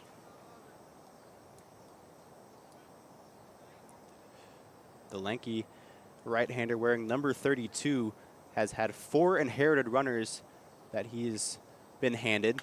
None of them have scored. This, though, his toughest task yet. Faced with the bases loaded and nobody out, clinging to a one-run lead. He has a 5.68 ERA, but if you remove a pretty poor outing against Metro Soco in his only start, he has been very, very good out of the bullpen. Another pitch to Hentz. It's a slider outside. The ERA at just 3.30, ignoring that start. In that start, he allowed 9 runs, 5 of them earned across 2 1/3. His other 6 outings have equated to 10 1/3 and 4 earned. Hentz takes a strike. Shortstop is 0 for 2 on the day with a line out and ground out. Actually, make that 10 1/3 and 3 earned. ERA under 3. He's retired the first batter he's faced in 5 of his 7 outings. Looking to do it here against Hentz. Got him looking. Fastball, picture perfect. Strike 3 called, and there's one away at the bottom of the 5th. Well, that's how you do it. Come in, bases loaded, nobody out. You get the strikeout. Order of business number 2, ground ball double play or pop up on the infield.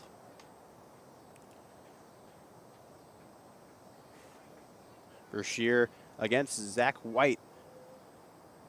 The catcher has walked and flown out, and he takes the slider outside.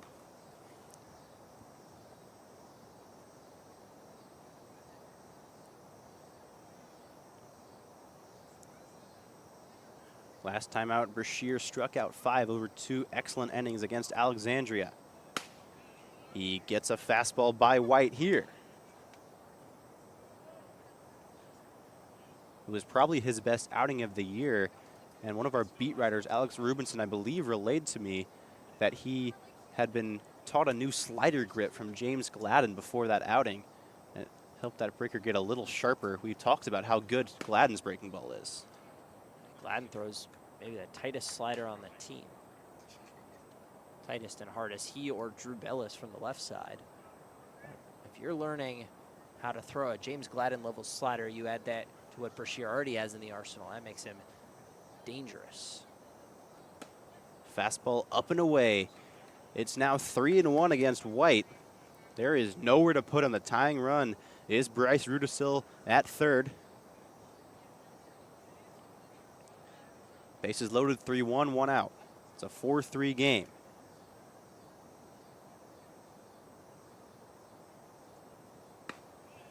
That's a strike. He needed one, he got one.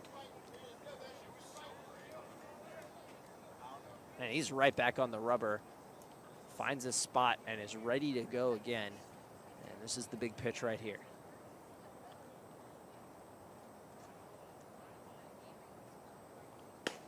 Ball 4 outside. That's going to push across Rudisil. RBI walk for White, his second of the day. It's 4-4.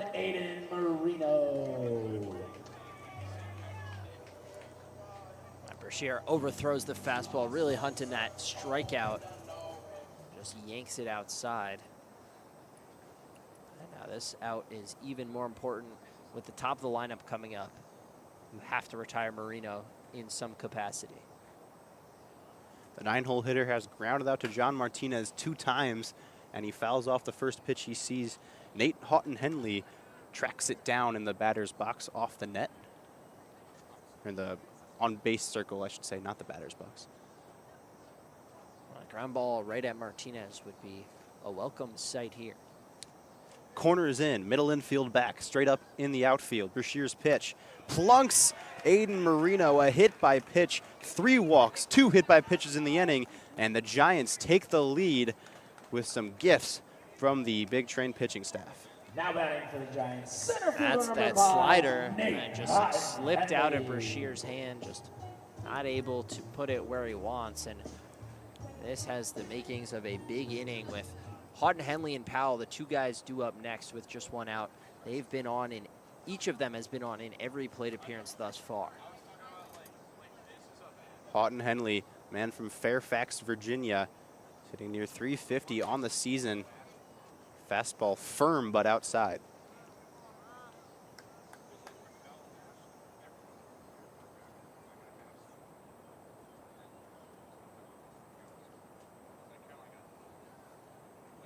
It's a 5-4 game. Giants have taken control of the lead once again. That fastball swung on and missed for a strike.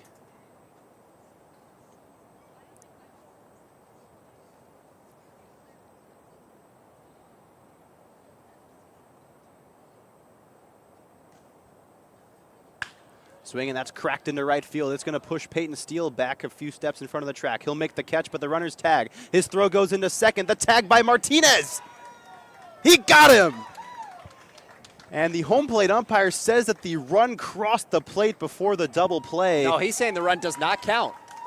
Home plate umpire is saying the run does not count. He made a wave signal. I thought he was saying safe, but he was waving off the run. What a play by Peyton Steele, a double play. That ends this inning. Limited damage, but the Giants take the lead after 5.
Matt Wesley starting things off in the top of the 6th.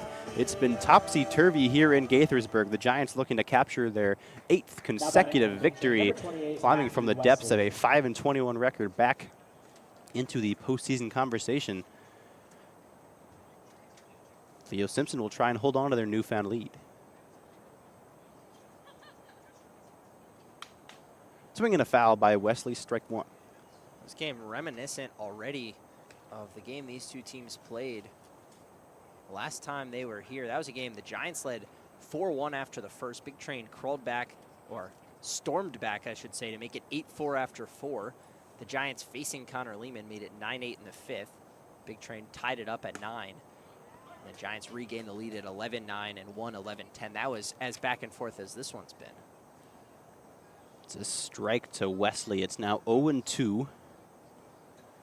Simpson stands tall on the mound, 60 feet 6 away from Wesley. Pitch homeward, strike 3 called. 4 consecutive for Leo Simpson. Big Train did not strike out once over the opening 4 innings against Angelides. And now after the leadoff triple by Skaronski last inning, 3 swinging strikeouts, now 1 looking by Leo Simpson. First pitch to Parker Corbin is high. He has popped up to Hentz and walked.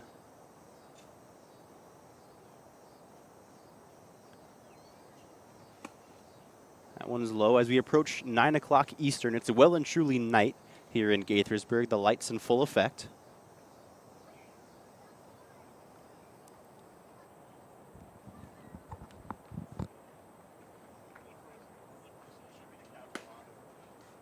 Strike called on the outer half.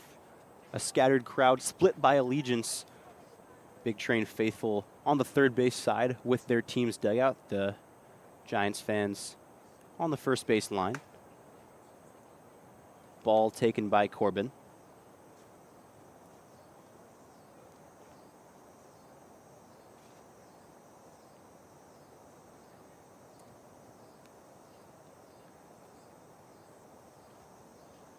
Simpson's pitch is strike 3. Outer half. Parker Corbin thought it was ball 4, tossed the bat. Now he has to go get it. Strike 2. That's the inning by inning scoreboard out in left field is behind a big pole. So when I lose track of the count, I have to lean back and get it. I should lean back and get it more often. 3-2. That's ball 4, no doubt about it. It's in the dirt. Parker Corbin walks and brings up Dylan Murphy. Good, strong at bat. 2 walks for Corbin, and that's what he does so well. That's why the on base is up in the 400s and the batting average is below the Mendoza line.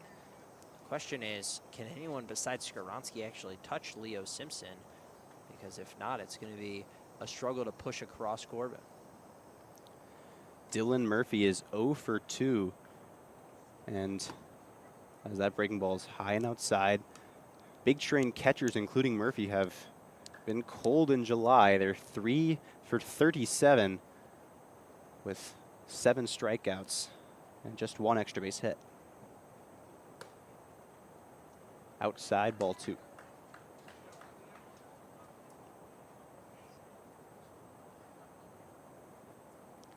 Murphy's still hitting above 300 on the season, and more importantly, the team has won 14 straight games that he's started. Pitch high for a ball. Last time they lost a game that he started was here on June 7th against the Gaithersburg Giants. They've only lost 2 games that Dylan Murphy has started all season. 14-2 when he's in the starting 9. Pickoff towards first is late. I believe we've mentioned this a couple times, but it's still outstanding to me. June 24th was the last game that Murphy caught where the Big Train allowed more than 3 earned runs. It's now close to being, or no, it is today. Today is now that day. 5 earned runs on the game.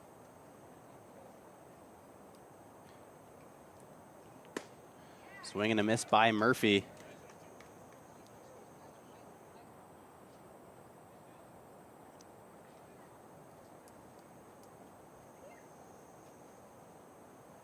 Count is full. Simpson to Murphy. Swung and popped foul into a ripped part of the netting down the first base line.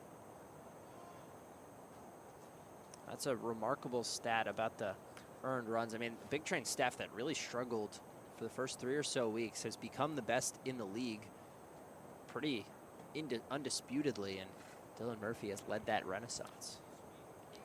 This month, the Big Train have a team ERA of 2.73, large part thanks to Murphy's hard work behind the plate. He takes a ball. It's ball 4. And in this inning, the final pitch of the at-bat has not been swung at yet. A called strike 3 and 2 walks, and here's Alex Peltier. But first, a quick meeting. Zach White out to talk to Leo Simpson. The umpire is going to come join them, and Simpson has lost a little control after zeroing in on the strike zone. 4 straight Ks, stretching from Gonzalez to Wesley. He's now gone wild, and that's not a thing you want to do with the top of the lineup coming up. You mentioned the growth of this Big Train pitching staff. Big Train now lead the league in batting average and ERA. Last time that happened was 2021 when Bethesda did it. They hit 306 and pitched to a 4.08 that year. This year they're at 299 and 4.29 in batting average and ERA respectively entering today. Swinging a ground ball towards first base, picked there by Rudisil. Goes to second, the throw back to first. Peltier beats the wrap.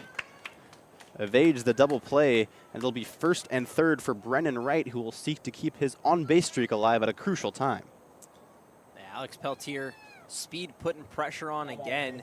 Saw it happen in this third inning where he forced a high throw in an E5. This time, just able to beat out what against almost anyone else is a surefire double play with how hard he hit that ball. Still a nice play by Rudisil and Hentz to get that first out. Brennan Wright takes strike one from Simpson.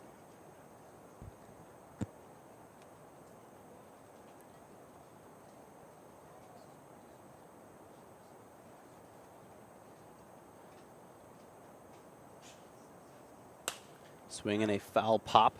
Simpson hasn't allowed a hit since the leadoff triple to Skaronski, but 2 walks in the inning, and a fielder's choice have runners at the corners.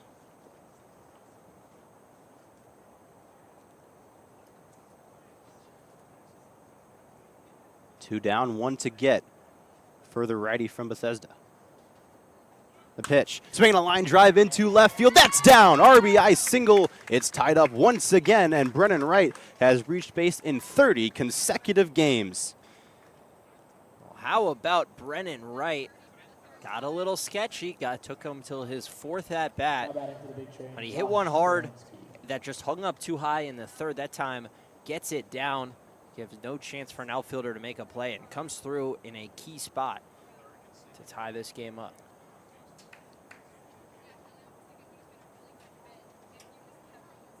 His 30th consecutive on-base game has been delayed and delayed by suspended games. Hopefully this one sticks.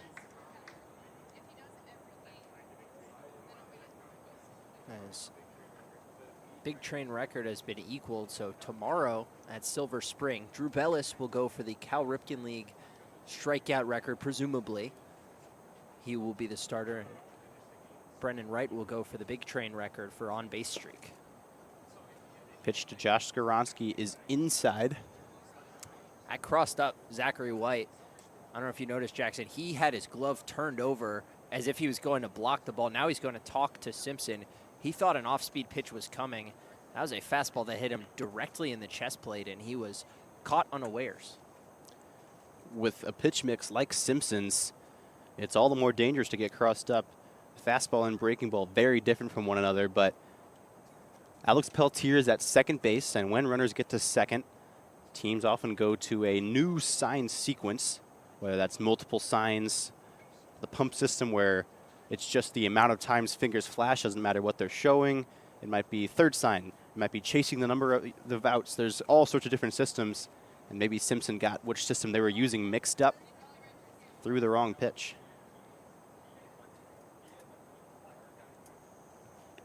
1 ball, 1 strike, 2 outs.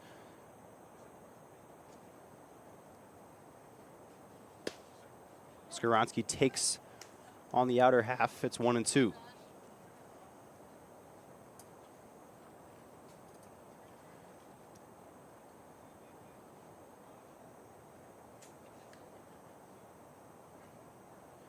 Skaronski adjusts the helmet and steps on in. The pitch. Fouled off. Well, like Gonzalez, the big lefty Skaronski gets a little lower and a little wider in the feet. With 2 strikes, doesn't take that stride. Instead, just turns the hips and goes. He's able to get to a lot more stuff and prevent a lot more strikeouts that way. Sacrificed a little bit of power, but it works out for him well in the long run, as you can tell by his league-leading OPS. Swinging and a 2-hopper over towards Marino. It's bobbled. He'll have no play anywhere. Has to throw home to keep Alex Peltier from scoring an E4 loads them up for Emilio Gonzalez. Second error of the game for Aiden Marino. The first one was costly. It put 2 runs across the plate directly after he tossed it in the dugout. We'll see if this one is costly. 2 outs, but with the hard-hitting Gonzalez up, this may cost him 2 or more runs as well. Gonzalez struck out the first time he faced Simpson, with Skaronski waiting at third base. Can he come through here? That pitch goes straight to the backstop. Coming home is Peltier. The throw to Simpson is late. Alex Peltier scores the go-ahead on another Simpson wild pitch. There you go. Talk about costing a run. The E4 puts runners all over the base paths, and then Alex Peltier is going to take advantage. The ball could go 7 feet away from the catcher. It could be 5 feet away from the catcher. If Peltier gets a good read on it, he is liable to take any base that he has at his availability. That time crossed home, didn't even think about sliding. Pitch to Gonzalez. Strike swinging. This is the 3rd inning in a row, Elia, that the Big Train have taken a lead where the game was previously tied or they were trailing. The Giants have taken it right back in each of the bottom half of the last 2. Shear will try to prevent that. Check swing at the shoulders. He holds up.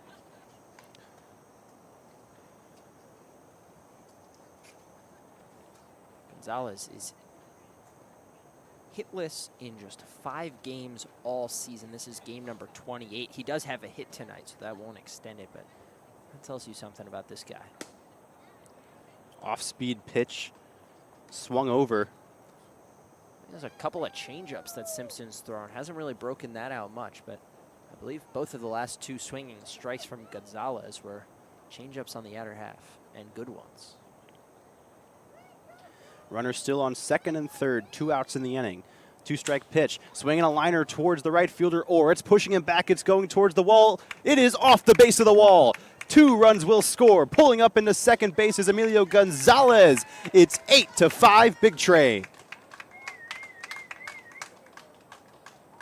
Well, Simpson tries to go back to the fastball, just leaves it middle cut.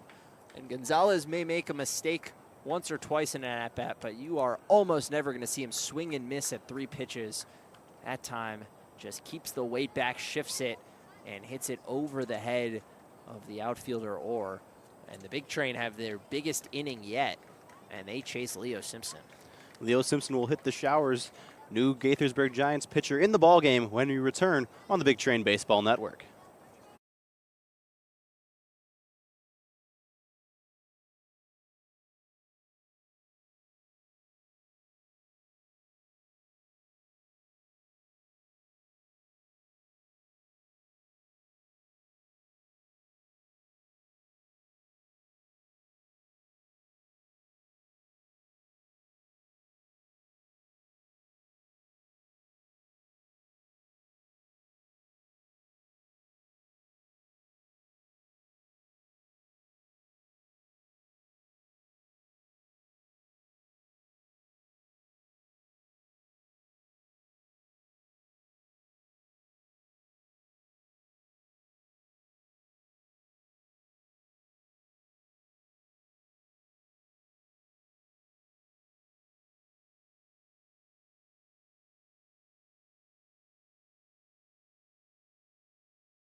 Britton Wilderson is the man who enters the game for the Gaithersburg Giants. The Big Train are familiar with him and his ability in high leverage situations. He's been probably the most reliable reliever in this Gaithersburg bullpen, has a 2.35 ERA, and through 1 1/3 perfect innings in the last Gaithersburg win over Bethesda.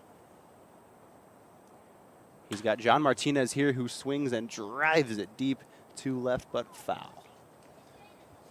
Martinez got all of that baseball. Just unfortunately a hair early. That ball might be over the outfield wall. That was maybe the farthest he's hit a ball all season. It's absolutely cranked. Emilio Gonzalez is on second. 4 runs have already crossed in the inning. Martinez takes the ball low from Wilderson. Sophomore righty from Newmarket, Maryland. 15 1/3 innings. He's allowed just 4 earned runs. The slider stays high. Cal Ripken League All-Star was Wilderson. He's allowing a .290 batting average against, but he's walked just 5 batters in those 15 innings. Pitch off the cap of Martinez's bat for a foul ball.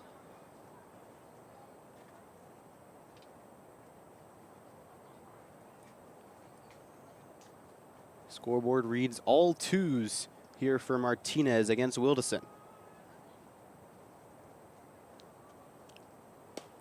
Swing and a miss. His second strikeout of the day leaves Gonzalez at second base. But the Big Train score 4 runs with 1 hit and an error. They leave a runner on, but now lead 8-5 with 5.5 complete here in Gaithersburg.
Tyler Brushear did a great job last inning at limiting the damage with a lot of help from Peyton Steele.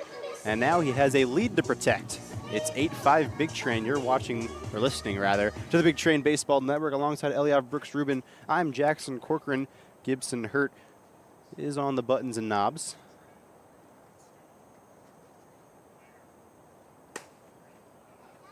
First pitch to Brady Powell is a ball.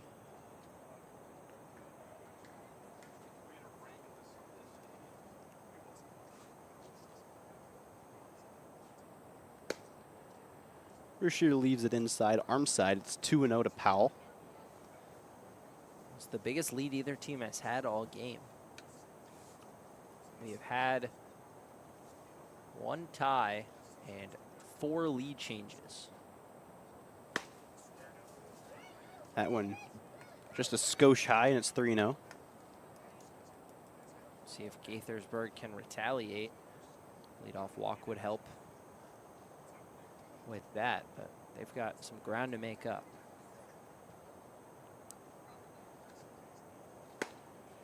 Brashear delivers a strike in there. Right at the top of the zone to a shorter hitter in Brady Powell. A little surprised that was called a strike.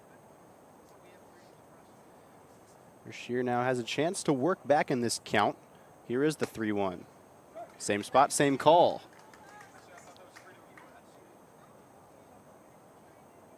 Even if it might be a bit above the zone, Murphy doing a good job at beating the ball to the spot and just flipping the glove down into a strike zone. Here's the 3-2, fouled off the handle by Powell. Powell wasn't going to make that same mistake. Same pitch, same spot. This time Powell hacking away.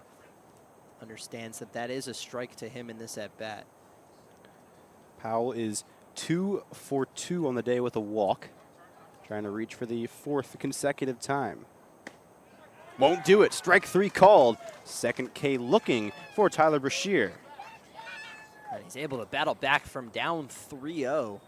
Now batting for the Good Giants, pitch. number 18, Danny Two Orr. good pitches at the top of the zone, gets a foul ball, and then goes fastball low and away, and just freezes Brady Powell. Danny Orr now, he has 2 strikeouts on the day to 2 different pitchers, to Lehman and Beasley. He fouls back the first one, just got a hair. Or with the Gary Sheffield-like batting stance, waggles the bat head, which he points more or less directly back at the pitcher.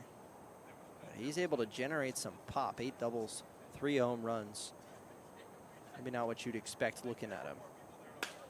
And he lines one right back up the middle. Martinez got over to it, ranged to collect, but it hopped off the lip over his glove into center field. Probably wouldn't have had the time to retire Orr anyways, but one way or the other, it's a 1-out single.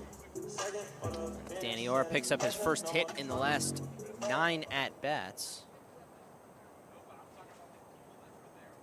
Rudisil has 3 home runs in his last 6 games. He has been unimaginably hot of late. He didn't get a hit yesterday. That ended an 8-game hit streak where he had 3 homers, 2 doubles, 8 RBIs, and a .686 slugging percentage.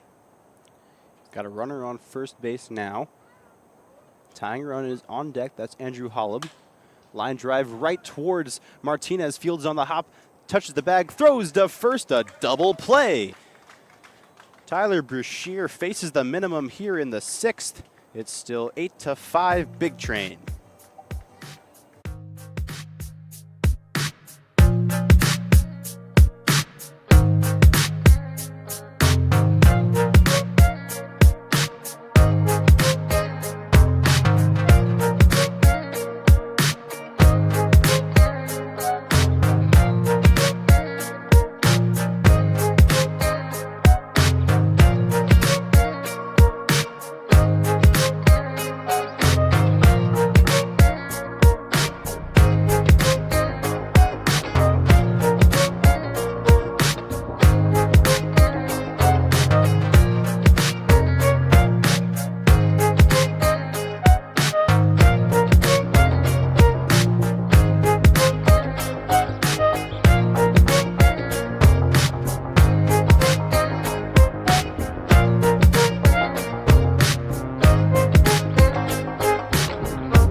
Wilson's remit now is to keep this game close and allow a hot offense a chance to reel this game back in. He'll face 6, 7, and 8 in the Big Train order. That's Steele, Wesley, and Corbin. Peyton Steele starting it off against Wilson in the top of the 7th, an 8-5 ball game. This is Big Train Baseball Network. First pitch to Steele, just a bit low. I'll tell you what, Jackson, they were playing Dixieland Delight as Peyton Steele stepped to the plate. And I'm not sure if the home audio announcer knows that he goes to Alabama. I'm sure a welcome sound. Indeed, a native Alabaman as well is Steele. Road teams don't usually get walk-up songs, and that's not Steele's walk-up at home, but certainly a song he resonates with. That one's just a bit low. Got 2 balls, 1 strike.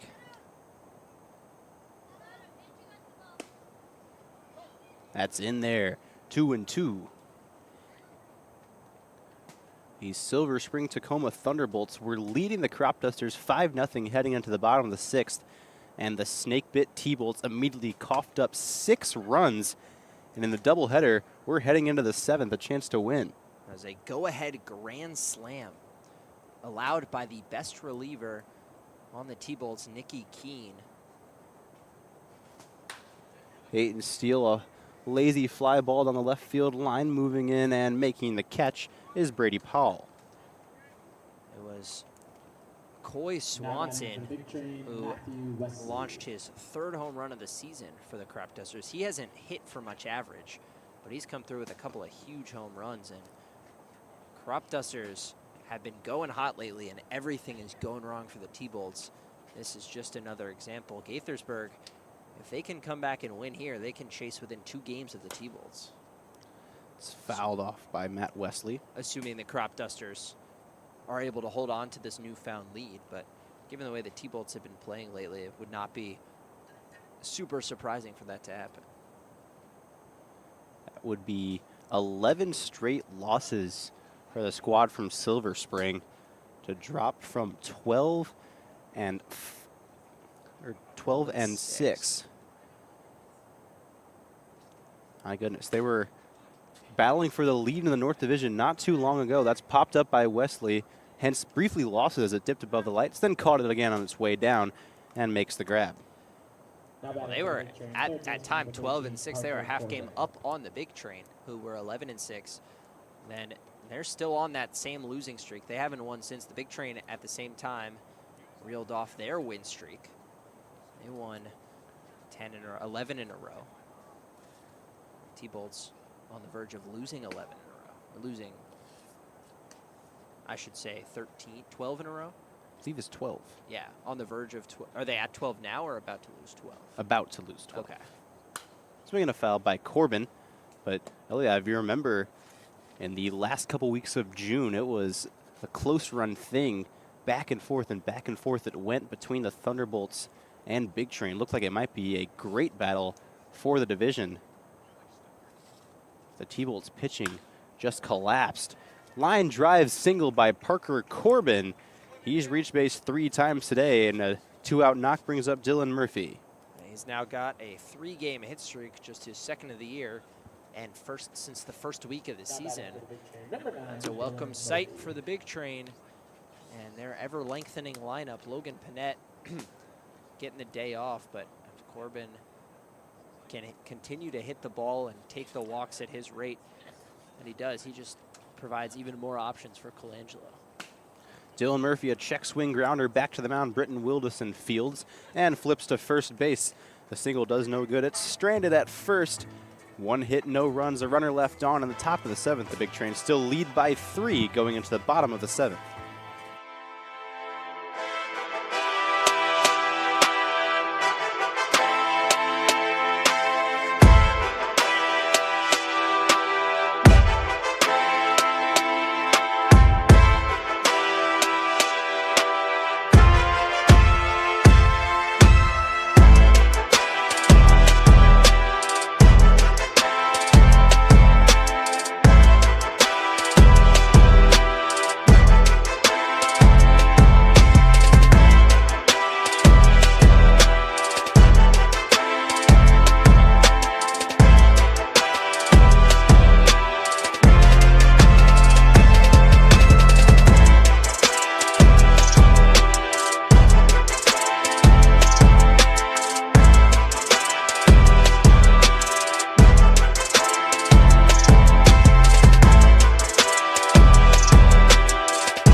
delivers a strike down to second base to conclude the warm-ups. Now batting for the And Giants, Tanner number 25, Kaler Andrew will Hall. fist bump Parker Corbin at third and start his outing, relieving Tyler Brushear, who had a nice day and is currently on the upside of the decision.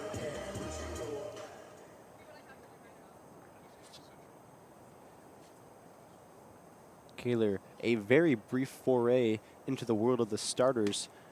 He struggled a bit there, but as a reliever, he has been excellent. 9 in the third innings, 6 hits allowed, 1 earned run, 11 strikeouts as a reliever. A sub-1 ERA out of the bullpen. He faces Andrew Holleben. Puts that one by him for strike one. It's 1-1. Kaler's been very good. Doesn't work, or is at his best when he doesn't have to work a ton of innings, just one at a time usually, but he's been quite fun to watch. Fresh-faced lefty that tracks because at Charlotte this last year, he's now heading to George Mason, of course, he was a 1 out to 1 inning guy, would come in certain spots to face lefties or to pitch an inning or two. Never really stretched out, so he has been very comfortable coming into big spots, throwing 1 inning, throwing 2, and exiting with the lead. Yeah, earned a start against the Giants on June 25th, but only threw 2 innings, allowed 5 earned runs. That was his worst outing of the season. Since then, he has been very sharp. He's allowed just 2 earned runs total across 6-7 innings of work. Slider hammered into right field, but right at Peyton Steele. Line out for Andrew Holleb starts the 7th. 13, Ryan Maxey.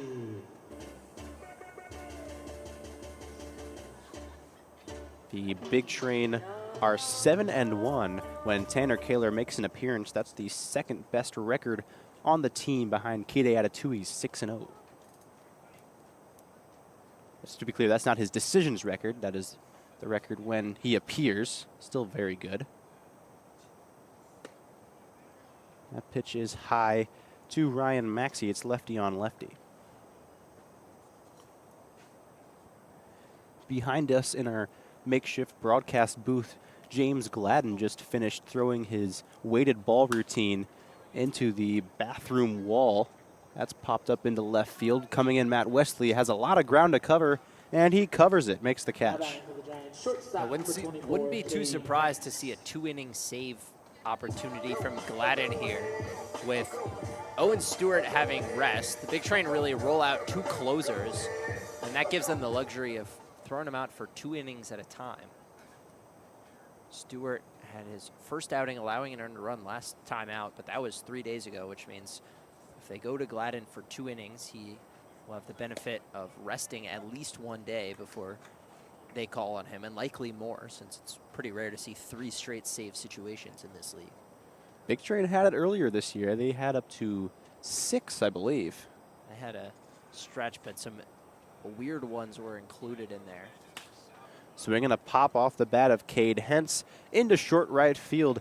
Peyton Steele moseys on over, and 1-2-3 go the Gaithersburg Giants through the last 2 innings. Big Train have faced the minimum, and they still lead by 3. 7 innings have come and gone here in Gaithersburg.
Britton Wilderson remains on the hill, and Alex Peltier returns to the box. He is 1 for 3 on the day, has scored a run, has found himself on first base every time. A single, a reach down error, a walk, and a fielder's choice.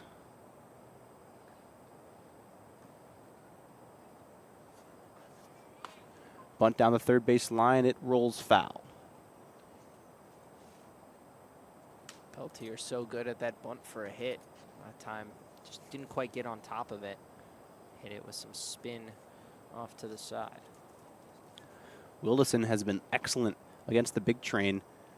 Maybe worth trying to square around. Now Maxey is in on the grass trying to take it away, but Peltier has shown a willingness to bunt even when guys are in, but the element of surprise gone. He elects to swing, and a check swing gives him strike 2.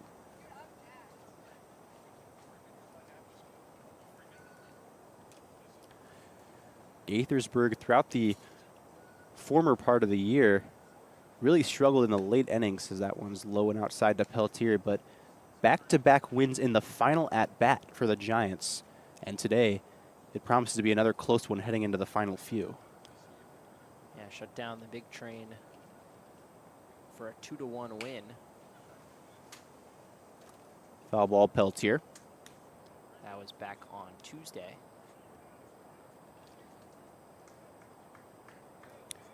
And a reminder that by our math, Bethesda Big Train can clinch if they hold on to this league, clinch the division, and a bye in the playoffs. Swing and a miss by Alex Peltier. First strikeout of the day.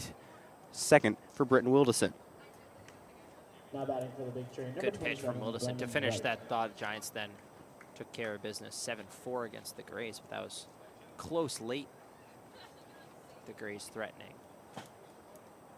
Big train, or excuse me, the Giants put up 3 in the 9th to untie that game.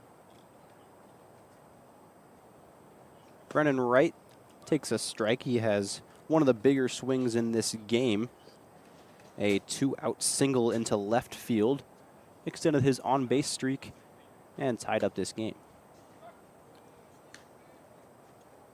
And that gave way to 3 more runs crossing the plate. Skaronski then reached on the E4 before the Gonzalez 2-run double. Brennan Wright goes down and gets it, and that's a hitter's hit. Pitch at the ankles, just leaned over, somehow floated the barrel to it and drops it into right field. Back-to-back hits in his last 2 plate appearances. This is what Brennan Wright does. Doesn't matter if he starts a day 0 for 3. If he does it in his first at-bat, he just hits and hits and hits. And no matter where a ball is pitched, he's going to take it. He's a coach's dream at the plate. Good at-bats, doesn't expand the zone, takes his walks, and hits the ball where it's pitched. Josh Skaronski takes that one outside. 13th multi-hit game for Brennan Wright. 9th 2-hit day. Both of those numbers lead the big train. Pitch low to Skaronski. 2 balls, no strikes. Skaronski scored 3 runs in this game. He scored on a walk. He tripled and scored, and then came around to score after reaching on the E4. Fastball just a bit outside from Wilderson. Retired the first batter, now in danger of letting the next 2 reach for Emilio Gonzalez, who has a few well-struck balls today.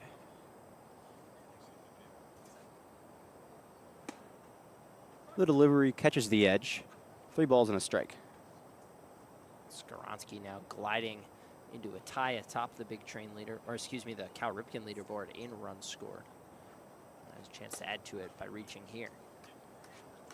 Swings and misses at an off-speed. It was at the shoe tops. That was ball 4. Swings at it. Now the count is full. Balls 3, strikes 2, outs 1. Here goes Brennan Wright. Has second base standing up.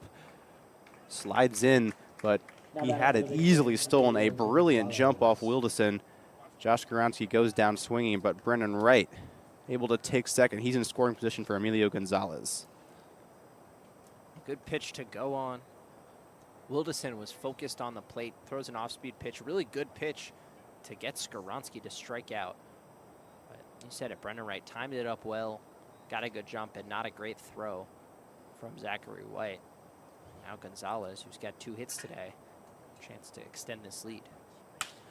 Swinging a ground ball towards Aiden Marino. He fields it and delivers over to first, parachuting it into the glove of Rudisil. No runs in the inning on 1 hit. Big Train will look to hold on in the bottom of the 8th.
Tanner Kaler had a lightning quick first inning of work, so he'll get a second, facing Zach White, Aiden Marino, and Nate Houghton Henley trying to keep a grasp on a 3-run Big Train lead. Yeah, Kaler, efficient last inning, got 3 quick flyouts and gets the 2 at the bottom of the order to start his workload here. The lefty unfolds, and his first pitch fastball is up and away to the catcher, Zach White. He has 2 walks, a run, and an RBI on those 2 base on balls. Just the 10th pitch Kaler's thrown.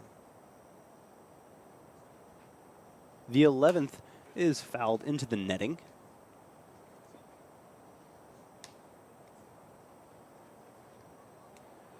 Big Train are 3-2 against the Giants this year, one of just 2 teams that has beat Bethesda multiple times, the other being the Alexandria Aces.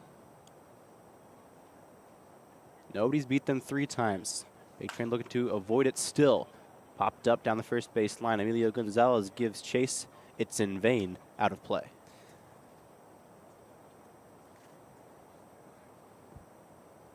Big Train, if they win today's game and win Sunday's game, they will finish with a winning record against every team in the league this year, not even a 500 record against anybody. If they lose either, they'll finish 3-3 against Gaithersburg and or Alexandria, but just been utter dominance all season long from the Bethesda Big Train. They've taken on all comers and beaten them. It's been consistency throughout most of the year. After a 1-3 start, since then there has not been a lull. No back-to-back losses since the opening 2 games. Pitch low here. We're now full. If the Gaithersburg Giants were to come back, it would be back-to-back losses again, given that the last completed game was the loss to the Giants at home.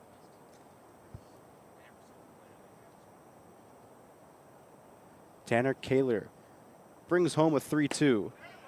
Strike 3 called. Zach White knew it. He slumps back to the dugout after Tanner Kaler K's him up. Really good pitch, just fools Zach White, who I think must have thought an off speed was coming, because that was just a fastball at the knees.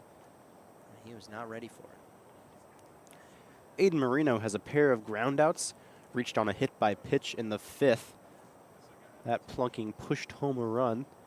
Bases were loaded at the time. First pitch, breaking ball in the dirt, check swing, no. Whereas Ricky Horton of Cardinals Radio would say, no. Got to entertain yourself in a radio booth is what I've learned over my years listening to baseball. You're always good for a Cardinals quote or two, or 7. Or 8. I've learned a lot about the St. Louis Cardinals this year. More than you probably ever wanted to know. No, I disagree. I enjoy learning about baseball teams. I have nothing against the Cardinals. 2-0 from Kaler to Marino is low. I have a little something against the Red Sox. The 2013 I was going to say, you're is a probably formative one memory. of your first baseball memories. I remember that's the one and only World Series game I've gone to. I was so excited. I never thought I'd get to go to a World Series game. And Johnny Gomes hit a 3-run go-ahead home run to left field, and Colton Wong was picked off first. And it was a rough, rough day. Aiden Marino takes a walk. It's been a solid day for him at the plate. A rough day for him, though, in the field. 2 errors that have both led to runs being scored. You can make an argument, it would be a harsh one, but you can make an argument that Marino has cost his team the lead with those 2 errors. I mean, he cost his team 2 runs directly in the 3rd. Cost his team possibly 3 runs again in the 4th and 6th, I should say. Without those errors, if you look at just the earned runs, Giants have only allowed 3 of those. Pick off towards first base, tag slap down, they got him! Aiden Marino, not his finest day at the ballpark. He is picked off by Tanner Kaler, and Nate Houghton-Henley now has nobody on. That's just a day to forget for Aiden Marino. 2 errors, costing his team 5 runs. He's been on twice. One of them, he was doubled off on a fly ball. The other one, he was picked off. Nate Houghton-Henley takes inside. It is 1-1.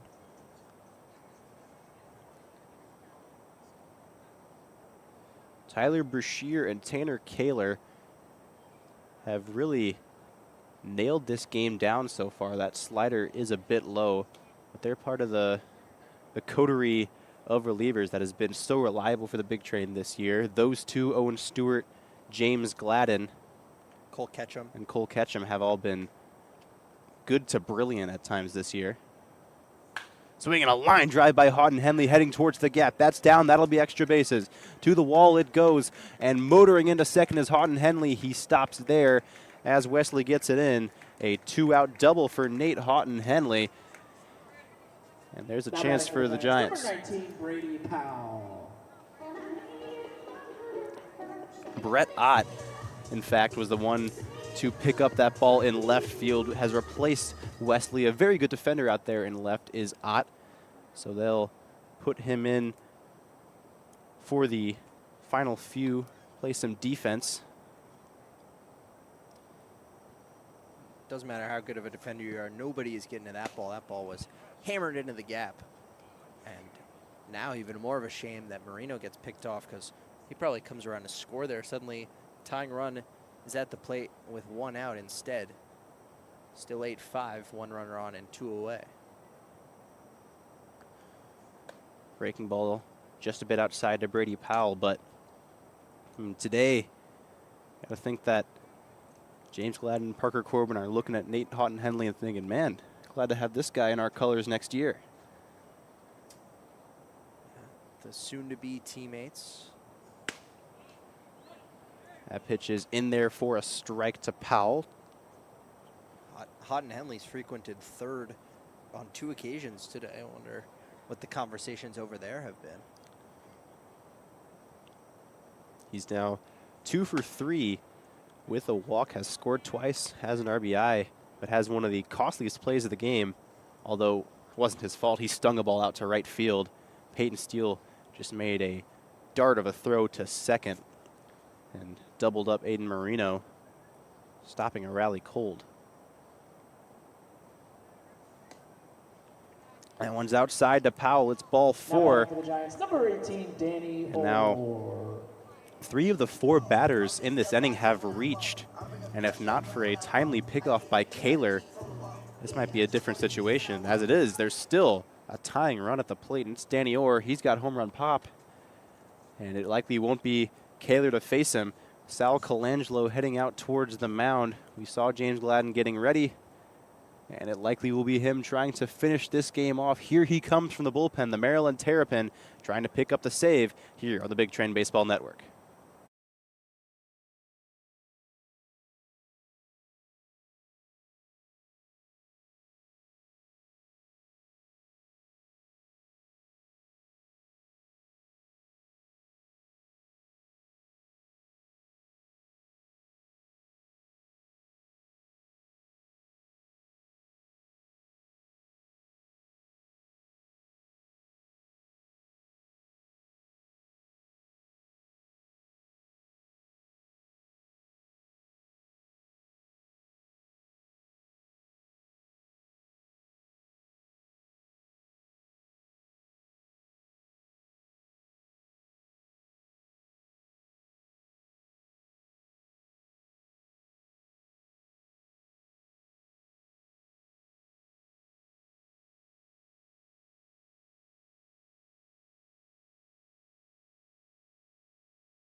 James Gladden once again put into a very big spot.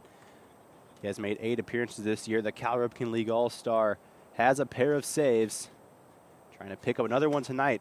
First man he'll face is Danny Orr. Delivers a fastball high to start his appearance.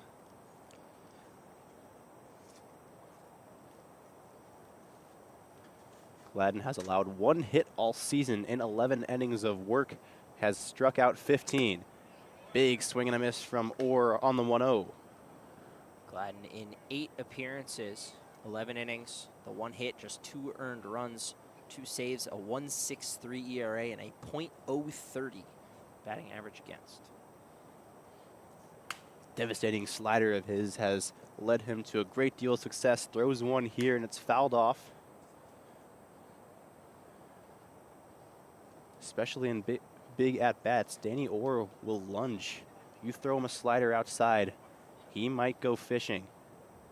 Gladden checks on the runner, Houghton Henley at second. Now comes home. Tried to put it in that spot. It was a good pitch, but a good take by Orr. 2's on the board. Just that sharp, vicious slider from Gladden. It's better, plays better low in the zone than up. The breaking ball just high.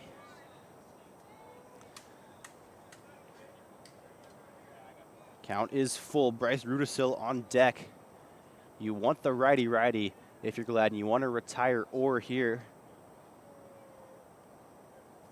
He'll have to do it with a payoff pitch. Here it comes. Runners take off. It's in the dirt. Ball 4, and Gladden slipped on the mound. Now batting for the Giants. It's the second time he did that in warm-ups. potentially scary moment.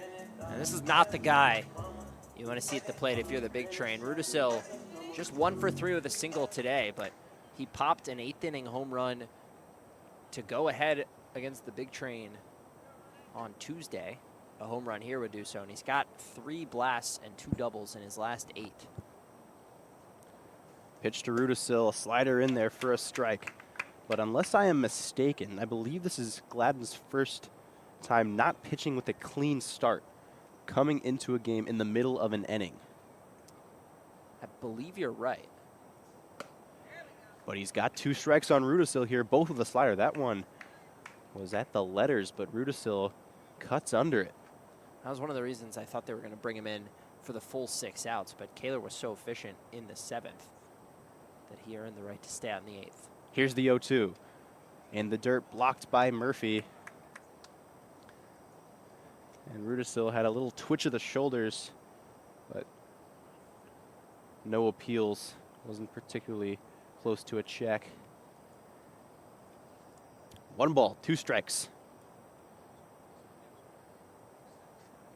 Gladden kicks and fires. Got him swinging!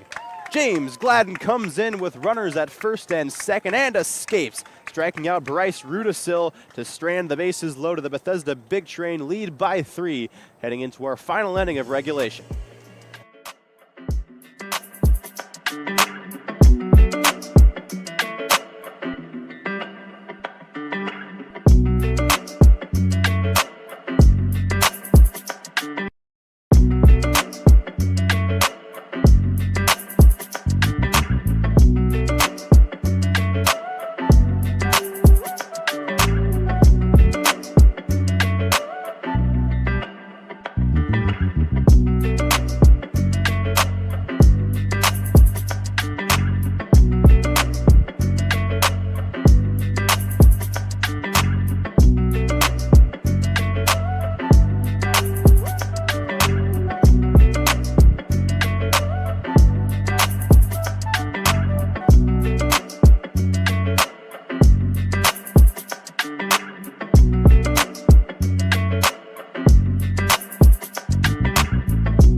Whitman High School Viking Jacob Goldman takes to the mound to replace Britton Wilderson. Had a very nice outing out of the pen, but Gibson Hurt, our producer engineer's former high school teammate, will face John Martinez, Peyton Steele, and Matt Wesley.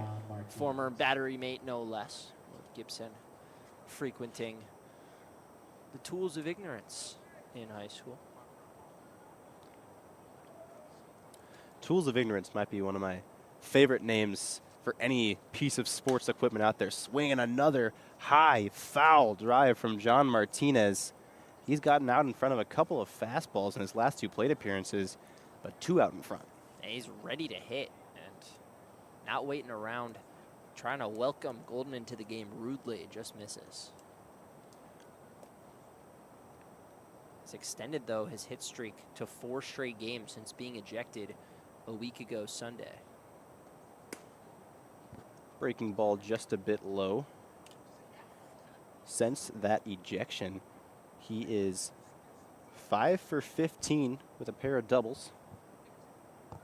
think it's not the ejection itself, but the day off after that let him reset a bit. Swings and misses here. Well, it compounded. He was ejected on a Sunday. He gets the mandatory one-day suspension day off Monday. Tuesday gets rained out. Wednesday's the All-Star game, which also got rained out. So it really turned into a 3-day break, and that reset Martinez. Been hitting pretty well since, but he strikes out here.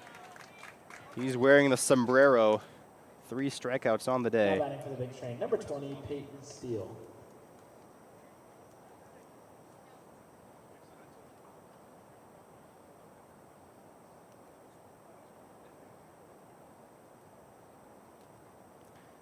Peyton Steele now singled in his first plate appearance, an infield hit. Has been retired in his last 3 at-bats. Pops this one up down the right field line. It's going to be foul, but will it be caught? Danny Orr heads over and makes the grab. Foul out to the right fielder for Steele on the first pitch, and now Matt Wesley, the last chance at insurance. Well, it'll be Brett Ott, Well, although the correct. PA announcer, I don't think, realizes that just quite yet. You're absolutely correct, and we talked about Brett Ott entering just last inning, and I failed to make the correction in my own scorebook. It happens. It's a good thing you're here, Eliav. That's my job. Or I would have waited until I saw 22 heading towards first base. I wouldn't even notice he was in the other batter's box. I don't think that's the case. I think Right. as soon as he comes across your line of sight. You don't know. It's been a long game. Has been a long Approaching game. 3 hours. It's been a fun one, though. Back and forth we've gone. Scoring's quieted down a bit in the late innings, but the middle innings especially are as exciting as baseball gets. Swinging a liner from Brett Ott into center field. A base hit for the left fielder who leads the team in substitute appearances. This is his 7th. Comes in, like you mentioned when I noted that he was in, he comes in as a defensive sub quite often. Really good in left field, better defender than Wesley. And he's also come in as a pinch hitter in a number of situations. So That's technically his first hit in July, but he had a hit and a walk yesterday in a start before the game was suspended. So he got right a bit yesterday, comes in off the bench today and knocks a single. I'm going to let the listeners in on a little broadcaster. What goes through the mind? In my notes, it says 0 for 13 in July. I thought to myself, that's not right. I know he has a hit. I'd forgotten that it came in a game that got suspended. Ott takes off towards second. Parker Corbin takes a pitch, and Brett Ott swipes the bag. That is his 8th of the year. Good aggressive running with Corbin at the plate. He's already been on 3 times, singled last time up. Now a base hit extends this lead. Brett Ott has the 4th most stolen bases in the league now without being caught, right behind teammate Logan Panette, who has 10. Corbin swings and misses. Down he goes. And so Brett Ott will be left on second. 8-5 is your score. To the bottom of the 9th we go. James Gladden tries to slam the door on the Gaithersburg Giants here on the Big Train Baseball Network.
Gladden walked the first batter he faced, loaded up the bases after inheriting 2 runners, and then went right ahead and struck out Bryce Rudisil.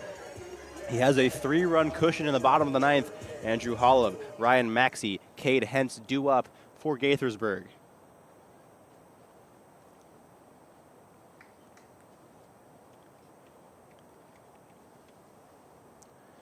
The hard-throwing Maryland right-hander trying to pick up his 3rd save of the year and his team's 12th.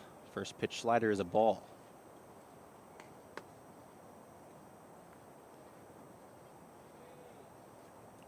Won't have to face the toughest part of this lineup, but I don't want to let it compound early and risk flipping over. Houghton Henley due up 6th. That's a danger spot in a 3-run game. Optimal approach here for Gladden. You got to get 3 outs before the top of the lineup flips over. 2-0 pitches fouled off the plate. Holub, pop out, fly out, walk, and line out. When you look at the bottom, nobody in this bottom 5 of the order has a hit today.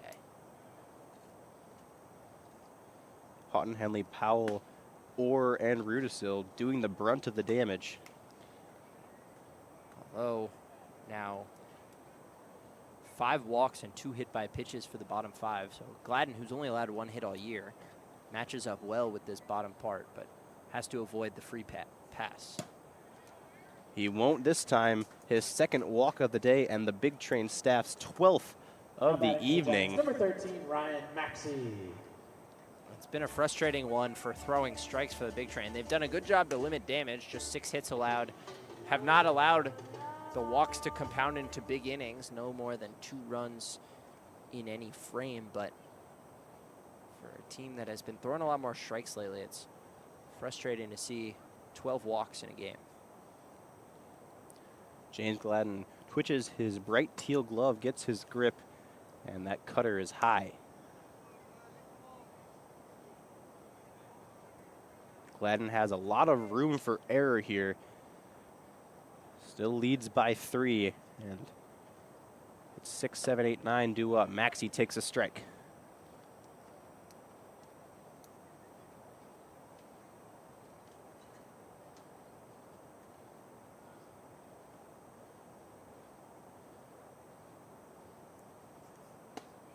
Another slider, backdoor, a beauty. Now we see Gladden's. We saw Simpson's earlier. I likened it to James Gladden's slider. We see just a lot of velo on that pitch and some late tight break. And he's thrown 2 good ones. See if he goes back to it. He does. That one's contacted by Ryan Maxey, fouled down the first base line on the ground.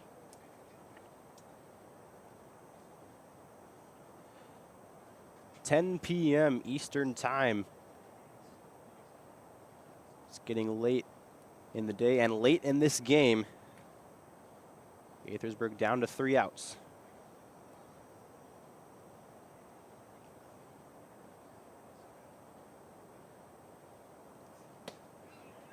Slider just a bit outside.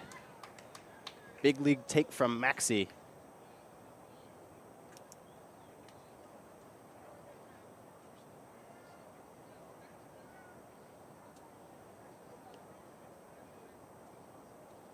Two. Strike 3 looking. 2 walks, 2 Ks for Gladden so far, and now Cade Hentz. For the Giants, number 27, Freddie Diaz. Cade Hentz was due up. He'll be pulled and replaced by Freddie Diaz, sophomore from Middletown, Maryland.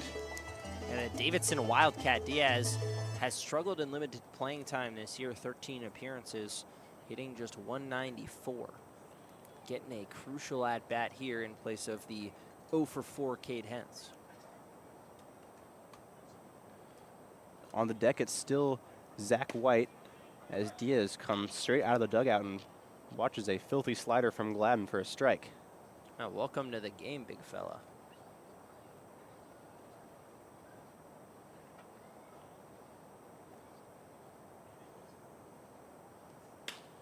Second pitch, a foul ball towards the parking lot of Harriet Tubman Elementary it goes.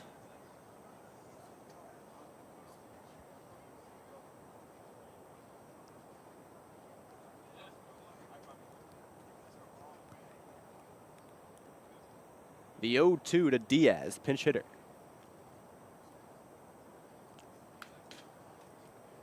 Gets a whisker, fouls it off, and stays alive.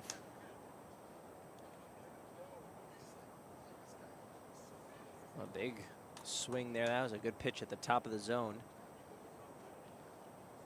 We've seen some Gaithersburg hitters battle with 2 strikes. Diaz needs to do so here. Another 0-2. Inside, clipped him. Hit by pitch, and the tying run strides to the plate. It's Now Zach batting for the White. Giants, catcher number 41, Zach White. That's just a bad mistake by James Gladden, all the way ahead of Freddie Diaz, a guy who doesn't swing the bat well and is coming in cold off the bench. You're ahead 0-2.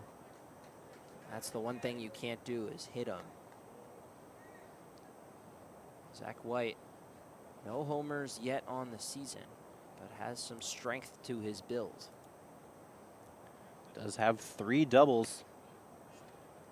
All one outside to the sophomore catcher from the University of Louisiana Monroe. Hometown kid as well from Monroe, Louisiana. Putting a 4-game hit streak on the line here. Would sure love to extend it. Pitch high. White has already walked twice. He's 0 for 2. Walked in the second, flew out in the fourth, walk in the fifth. Went down looking last inning to Tanner Kaler.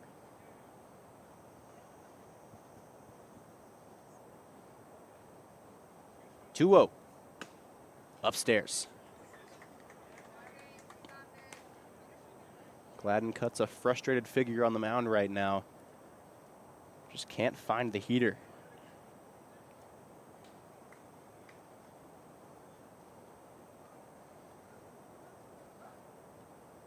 Here comes the 3-0. That is in there. The trusty slider in a 3-0 count. Not many pitchers can throw that pitch. Yeah, but that's been what's working for him tonight. He's been locating with the slider, wild with the fastball. He's wild with the slider that time. Up and into the backstop it goes. Ball 4. Bases are loaded for Aiden Marino.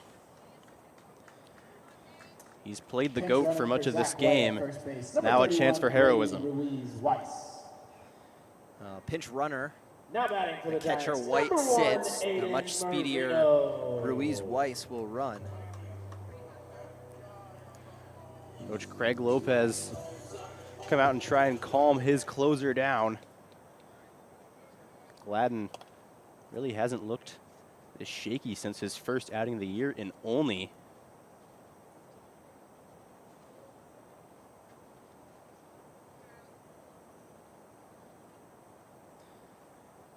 He's got given up now 4 free passes in 6 batters faced. Like you said, 4 walks against Olney. That was on June 5th. Has walked 3 batters twice, if you include hit by pitches, but none since June 25th, where he has been exceptionally sharp. Still no runs across. Ruiz Weiss, the pinch runner, is the tying run. Aiden Marino at the plate is the go-ahead run. Not a home run hitter, but can still do damage. Takes a ball low. Nate Houghton-Henley stands on deck, and that's going to scare any coach and any pitcher. You do not want to let that guy hit with the tying run in scoring position. Slider strike. Big time pitch. 1-0. It looked up and in. And the Gaithersburg faithful, none too pleased. Marino, nonplussed, steps back in the box. Same pitch, same spot, same call. 1-2 is your count.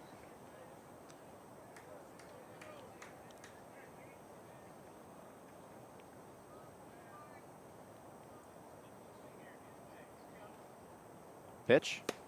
Got him swinging. See you later. Second K of the inning for James Gladden, and the Gaithersburg Giants are down to their final out. But what a player it is striding to the plate. Nate Houghton-Henley one of the best hitters in the Cal Ripken League in the month of July. 2 for 3 today. He's got a double. He's got an RBI single. He's walked and scored twice. And even his only out, which was a fly ball double play, was set to be a sacrifice fly, if not for a great play by Peyton Steele. First pitch slider. What a pitch. Houghton Henley bails out and takes strike one. Holds his hands high just above the knob of his bat. The 0-1. That one left high. The ball still has yet to be put in play against Gladden tonight. 3 walks, 3 strikeouts, a hit by a pitch are the 7 batters he's seen. Swinging a ground ball back towards Gladden. It's off his glove into the ground. He picks it up off the turf, shovels the first, and retires Nate Houghton Henley. Blow the whistle, sound the horn. The Bethesda Big Train win and are your 2025 North Division champions. And what a way to get it done. It was not easy tonight. From start to finish, they faced adversity, they faced challenges. But the Big Train power through as they have so often this year. It was the bats early, it was the arms late, and James Gladden shuts the door for save number 3. James Gladden rounds it out. Tyler Brashear earns the win. Brashear the winner, Leo Simpson the loser, and James Gladden his 3rd save of the season. 8 runs on 12 hits, 1 error for the Bethesda Big Train. The Gaithersburg Giants score 5 on 6 hits, 3 miscues that ended up being the difference in this ball game. But Eliav, the Bethesda Big Train at the end of a trying season have just clinched a division title. I mean, this whole season, there's been cancellations, rainouts, rescheduled games, a lot of double headers which are to play, especially in the heat of the summer. The Big Train have shown they are capable of handling whatever comes at them. Tonight, they trailed 2-0. When they took a lead at 3-2, they gave it up to tie 3-3. They trailed 5-4, but they rallied for a big inning, and then they shut the door on the Giants and ended the 7-game win streak that the Giants were riding. That was the 3rd longest in the Ripken League this season, but no longer. Bethesda now has a guaranteed bye in round number 1. They will move on to the semifinal and avoid the scary wild card game, which is a single elimination contest where anything can happen. They say it in football, anything can happen on any given Sunday is the phrase, and this game will be played on a Wednesday, the wild card game, but one baseball game, anything can happen. Big Train avoid that. They set themselves up in beautiful position to go deep into the playoffs. All eyes now turn to clinching the number 1 overall seed. The Bethesda Big Train can do that tomorrow with a win over Silver Spring. That would put them in beautiful position to make a run and win their 3rd consecutive Cal Ripken League championship. I've been Jackson Corcoran. Eliab Brooks Rubin has been alongside me. Gibson Hurt, our excellent producer engineer. We thank you so much for tuning in with us on the Big Train Baseball Network, and we'll see you tomorrow in Silver Spring at 7 p.m.